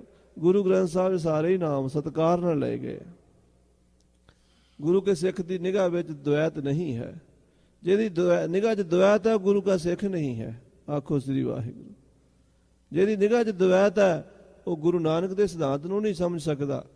ਤੇ ਜਿਹਦੀ, ਇਸ ਕਰਕੇ ਗੁਰੂ ਸਾਹਿਬ ਸੱਚੇ ਪਾਤਸ਼ਾਹ ਜੀ ਦੀ ਖਾਸ ਸੰਗਤ ਦੀ ਖੇਡ ਵੱਡੀ ਹੈ ਸਾਰੇ ਸੰਸਾਰ ਨਾਲੋਂ। ਗੁਰੂ ਨਾਨਕ ਸਤਿਗੁਰੂ ਸਭ ਤੋਂ ਵੱਡੇ ਸਮਝੇ ਗਏ ਨੇ। ਸਭ ਤੋਂ ਵੱਡਾ ਸਤਿਗੁਰੂ ਨਾਨਕ, ਜਿਨ ਕਲ ਰਾਖੀ ਮੇਰੀ। ਬਾਬਰ ਕਹਿੰਦਾ ਜੇ ਮੇਰੇ ਮਨ ਨੂੰ ਤਸੱਲੀ ਨਾ ਹੋਈ ਤੇ ਫਿਰ ਮੈਂ ਸਜ਼ਾ ਵੀ ਦਿਆਂਗਾ ਨਾਨਕ ਨੂੰ। ਹਾਂਜੀ, ਮੁਸਲਮਾਨ ਕਰ ਦੇਉ ਗਡਾਏ। ਜਾਂ ਉਹਨੂੰ ਮੁਸਲਮਾਨ ਬਣਾਵਾਂਗਾ ਜਾਂ ਜ਼ਮੀਨ 'ਚ ਗੱਡ ਕੇ ਮਾਰ ਦਿਆਂਗਾ। ਹਾਂਜੀ, ਹੋਏ ਕਾਚੋ ਉਸ ਲਗੇ ਨਾ ਜੇ ਪਾਏ। ਕੋਈ ਕੱਚਾ ਹੋਇਆ ਮੈਂ ਪੈਰੀ ਨਹੀਂ ਮੱਥਾ ਟੇਕਣਾ। ਇਹ ਗੱਲ ਸੁਣ ਲਓ ਪਹਿਲਾਂ। ਹਮ ਤੈ ਹਿੰਦੂ ਬਹੁਤ ਡਰ ਪਾਹੇ। ਅਸੀਂ ਮੁਗਲ ਹਾਂ, ਸਾਡੇ ਤੋਂ ਹਿੰਦੂ ਡਰਦੇ ਨੇ, ਥਰ ਥਰ ਕੰਬਦੇ ਨੇ ਹਿੰਦੂ ਸਾਥੋਂ। ਜਰੂਰ ਜਰੂਰ ਹੀ ਵੈ ਨਠ ਜਾਏ। ਅੱਬਲ ਤੇ ਉਹ ਤੁਹਾਡਾ ਨਾਨਕ ਸਾਨੂੰ ਮੇਰਾ ਨਾਂ ਸੁਣ ਕੇ ਡਰ ਕੇ ਭੱਜ ਜਾਏਗਾ। ਹਾਂਜੀ, ਉਪਰ ਪਹਾੜ ਜਾਉਂ ਲੁਕਾਏ। ਹਾਂ, ਪਹਾੜਾਂ 'ਚ ਲੁਕ ਜਾਂਦੇ ਹਿੰਦੂ ਸਾਨੂੰ ਵੇਖ ਕੇ, ਕਿਉਂਕਿ ਬਹੁਤ ਸਾਰੇ ਜੋਗੀ ਪਹਾੜਾਂ 'ਚ ਚੜੇ ਫਿਰਦੇ ਸੀ ਨਾ, ਲੁਕੇ ਹੋਏ ਸੀ। ਉਹ ਨਾਨਕ ਵੀ ਕਿਤੇ ਮੈਨੂੰ ਵੇਖ ਕੇ ਭੱਜ ਨਾ ਜਾਵੇ, ਦੇਖਿਆ ਜੇ। ਹਾਂਜੀ, ਜੋ ਪੱਕੋ ਹੋਏ ਰਹਿ ਅਚਲ। ਜੇ ਅਚਲ ਰਿਹਾ, ਅਡੋਲ ਰਿਹਾ, ਬੈਠਾ ਰਿਹਾ ਮੇਰੇ ਆਉਣ ਤੇ, ਜੋ ਕਾਚੋ ਹਵੈ ਜਾਉਂ ਚੱਲ। ਤਾਂ ਸਮਝਾਂਗਾ ਪੱਕਾ ਹੈ, ਤੇ ਜੇ ਕੱਚਾ ਹੋਇਆ ਤੇ ਦੌੜ ਜਾਏਗਾ। ਲੈ ਦੇਖ ਹਮ ਪੱਕੋ ਕਾਚੋ। ਅਸੀਂ ਦੇਖ ਲੈਨੇ ਆ ਕੱਚੇ ਪੱਕੇ ਨਹੀਂ, ਮੈਨੂੰ ਪਛਾਣ ਹੈ। ਬਾਬਰ ਹੰਕਾਰ ਦੇ ਨਾਲ ਬੋਲੀ ਜਾ ਰਿਹਾ ਹੈ। ਹਾਂ, ਆਹੇ ਝੂਠ ਕੈ ਆਏ ਸੋ ਸਚੋ। ਮੈਨੂੰ ਸਭ ਪਤਾ ਲੱਗਦਾ ਹੈ, ਝੂਠੇ ਸੱਚੇ ਦਾ ਮੈਂ ਪਛਾਣ ਕਰ ਲੈਣਾ ਹਾਂ। ਅੱਗੇ ਦੌਲਤ ਲਾਏ ਬਾਬਰ ਚੜਿਓ ਸੋ ਹਿੰਦ ਸੋ ਕੋ। ਸਾਧ ਸੰਗਤ ਜੀ, ਦੌਲਤ ਖਾਨ ਨੂੰ ਕਹਿਣ ਲੱਗਾ ਚੱਲ ਫਿਰ ਚਲੀਏ ਹਿੰਦੁਸਤਾਨ ਤੇ ਹਮਲਾ ਕਰੀਏ। ਦੌਲਤ ਖਾਨ ਅੱਗੇ ਤੇ ਬਾਬਰ ਉਹਦੇ ਪਿੱਛੇ। ਬਹੁਤ ਭਾਰੀ ਫੌਜ ਲੈ ਕੇ ਖੁਰਾਸਾਨ ਖਸਮਾਨਾ ਕੀਆ। ਹਿੰਦੁਸਤਾਨ ਡਰਾਇਆ, ਆਪੇ ਦੋਸ਼ ਨਾ ਦੇਈ ਕਰਤਾ। ਜਮ ਕਰ ਮੁਗਲ ਚੜਾਇਆ। ਇਹ ਪਠਾਣਾ ਦਾ ਹੰਕਾਰ ਤੋੜਨ ਲਈ ਜਮ ਦਾ ਰੂਪ ਧਾਰਨ ਕਰਕੇ ਮੁਗਲ ਬਾਬਰ ਤੁਰ ਪਿਆ। ਹਾਂਜੀ, ਸਤਿਗੁਰ ਰਬਾਬ ਬਜਾਏ ਮੁਕਤੇ ਸ਼ਬਦ ਉਚਾਰਿਓ। ਸ੍ਰੀ ਗੁਰੂ ਨਾਨਕ ਸਾਹਿਬ ਜੀ ਮਹਾਰਾਜ ਆਉਣ ਵਾਲੇ ਸਮੇਂ ਦੀ ਗੱਲ ਪਹਿਲਾਂ ਹੀ ਰਬਾਬ ਵਜਾ ਕੇ ਗਾਇਨ ਕਰ ਰਹੇ ਸਨ। ਖੁਰਾਸਾਨ ਖਸਮਾਨਾ ਕੀਆ ਹਿੰਦੁਸਤਾਨ ਡਰਾਇਆ। ਇਹ ਭਜਨ ਆਸਾ ਰਾਗ ਦੇ ਵਿੱਚ ਸੱਚੇ ਪਾਤਸ਼ਾਹ ਜੀ ਨੇ ਉਚਾਰਨ ਬਾਬਰ ਬਾਣੀ ਸਿਰਲੇਖ ਵਿਦਵਾਨਾਂ ਨੇ ਇਹਨੂੰ ਦਿੱਤਾ ਹੈ, ਇਹ ਸ਼ਬਦਾਂ ਨੂੰ, ਕਿ ਗੁਰੂ ਸਾਹਿਬ ਜੀ ਨੇ ਬਾਬਰ ਦੇ ਆਉਣ ਦੇ ਉੱਤੇ ਸਮੇਂ ਜੋ ਸ਼ਬਦ ਉਚਾਰਨ ਕੀਤੇ, ਬਾਬਰ ਬਾਣੀ ਫਿਰ ਗਈ ਕੋਈ ਨਾ ਰੋਟੀ ਖਾਏ। ਉਹ ਜਿਹੜੀ ਹਾਲਤ ਹੋਈ ਹਿੰਦੁਸਤਾਨ ਦੀ, ਉਹਦਾ ਦੱਸ ਰਹੇ ਨੇ ਵੀ ਖੁਰਾਸਾਨ ਦੇ ਬਾਦਸ਼ਾਹ ਬਾਬਰ ਨੇ ਖਸਮਾਨਾ ਕੀਆ। ਹਿੰਦੁਸਤਾਨ ਦਾ ਖਸਮ ਬਣ ਬੈਠਾ, ਮਾਲਕ ਬਣ ਬੈਠਾ, ਜ਼ਬਰਦਸਤੀ ਆ ਕੇ ਰਾਜ ਖੋਹ ਲਿਆ ਉਹਨੇ। ਹਾਂਜੀ, ਹਿੰਦੁਸਤਾਨ ਡਰਾਇਆ। ਹਿੰਦੁਸਤਾਨ ਥਰ ਥਰ ਕੰਬ ਗਿਆ ਜੇ ਉਹਦੇ ਆਉਣ ਤੇ, ਡਰ ਕੇ ਭੈ ਭੀਤ ਹੋ ਗਏ ਸਾਰੇ। ਹਾਂਜੀ, ਆਪੇ ਦੋਸ ਨ ਦੇਈ ਕਰਤਾ ਜਮ ਕਰ ਮੁਗਲ ਚੜਾਇਆ। ਕਰਤਾ ਪੁਰਖ ਵਾਹਿਗੁਰੂ ਨਿਰੰਕਾਰ ਆਪਣਾ ਨਾਂ ਨਹੀਂ ਆਉਣ ਦਿੰਦਾ ਕਿਸੇ ਗੱਲ ਵਿੱਚ ਵੀ। ਦਸਵੇਂ ਪਾਤਸ਼ਾਹ ਦੇ ਬਚਨ ਹਨ, ਕਾਲ ਆਪਣੋ ਨਾਮ ਛਪਾਈ ਅਵਰਨ ਕੇ ਸਿਰ ਦੈ ਬੁਰਿਆਈ। ਕਾਲ ਪੁਰਖ ਆਪਣਾ ਨਾਂ ਛੁਪਾ ਲੈਂਦਾ, ਕਰਦਾ ਤੇ ਆਪ ਹੀ ਹੈ ਸਭ ਕੁਝ। ਦੋਹਾਂ ਸਿਰਿਆਂ ਕਾ ਆਪ ਸੁਆਮੀ, ਖੇਲਾ ਬਿਕਸੈ ਅੰਤਰਜਾਮੀ। ਜੋ ਭਾਵੈ ਸੋ ਕਾਰ ਕਰਾਵੈ, ਨਾਨਕ ਦ੍ਰਿਸ਼ਟੀ ਅਵਰ ਨਾ ਆਵੈ। ਪਰ ਬ੍ਰਹਮ ਗਿਆਨੀ ਨੂੰ ਪਤਾ ਲੱਗਦਾ ਇਸ ਗੱਲ ਦਾ। ਤਾਂ ਦੁਨਿਆਵੀ ਤਾਂ ਇਹੀ ਸੋਚਦੇ ਹੋ ਫਲਾਣੇ ਨੇ ਕਰਤਾ, ਫਲਾਣੇ ਨੇ ਜ਼ੁਲਮ ਕੀਤਾ, ਫਲਾਣੇ ਨੇ ਅਤਿਆਚਾਰ ਕੀਤਾ।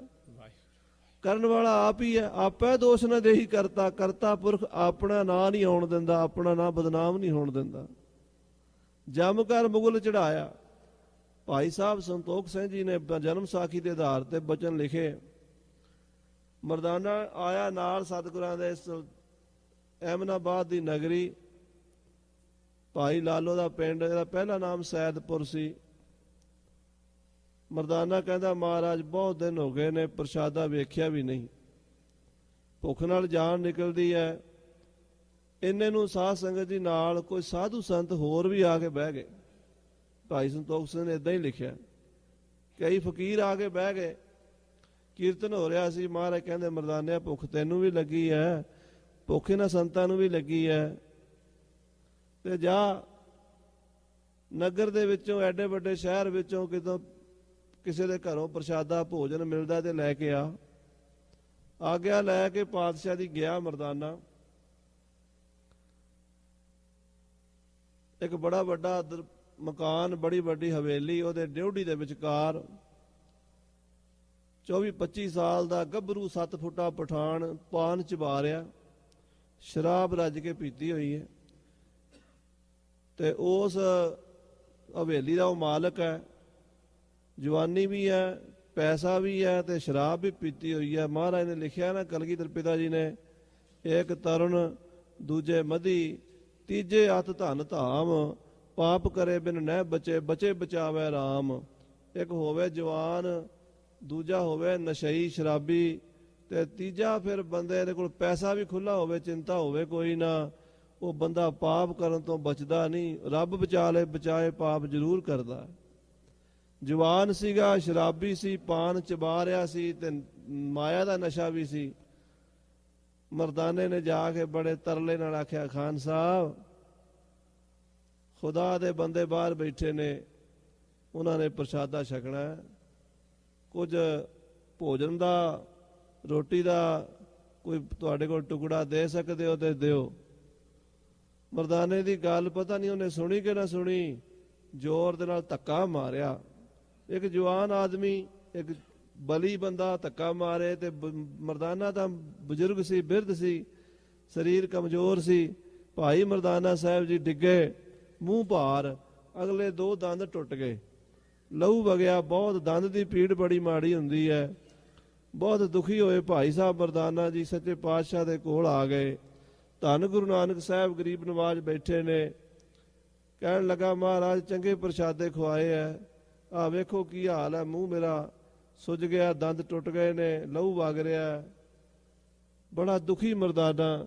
ਤੇ ਗੁਰੂ ਨਾਨਕ ਸਾਹਿਬ ਕਹਿੰਦੇ, ਵੇਖ ਮਰਦਾਨਿਆ, ਰੰਗ ਕਰਤਾਰ ਦੇ ਆਪ ਮਰ ਜਾਂਦੇ, ਜਿਹੜੇ ਦੂਜਿਆਂ ਨੂੰ ਮਾਰਦੇ। ਵੇਖੀ ਹੁਣੇ ਕੀ ਖੇਡ ਵਰਤਣੀ ਹੈ। ਸੋ ਆਪੈ ਦੋਸ਼ ਨਾ ਦੇਈ ਕਰਤਾ, ਆਪਣਾ ਨਾਂ ਨਹੀਂ ਆਣ ਦਿੱਤਾ। ਬਾਬਰ ਦੁਆਰਾ ਸਜ਼ਾ ਦਵਾ ਦਿੱਤੀ ਹੈ, ਜਮ ਕਰ ਮੁਗਲ ਚੜਾਇਆ। ਹਾਂਜੀ, ਅੱਗੇ ਦੌਲਤ ਖਾਨ ਬੁਲਾਇਆ, ਅੱਗੇ ਦੌਲਤ ਖਾਂ ਲੋਧੀ ਉਹ ਅੱਗੇ ਅੱਗੇ ਤੁਰਿਆ ਤੇ ਉਹਦੇ ਨਾਲ ਬਾਬਰ ਦੀਆਂ ਫੌਜਾਂ ਆ ਰਹੀਆਂ, ਚੜੀਆਂ ਹੋਈਆਂ। ਮੁਲਕ ਮਾਨੀ ਰਖਤਾ ਆਇਆ, ਰਸਤੇ ਵਿੱਚ ਜਿੰਨੇ ਮੁਲਕ ਸੀਗੇ, ਜਿੰਨੇ ਇਲਾਕੇ ਸੀ, ਉਹਨੂੰ ਫਤਿਹ ਕਰਦਾ ਆਇਆ ਬਾਬਰ।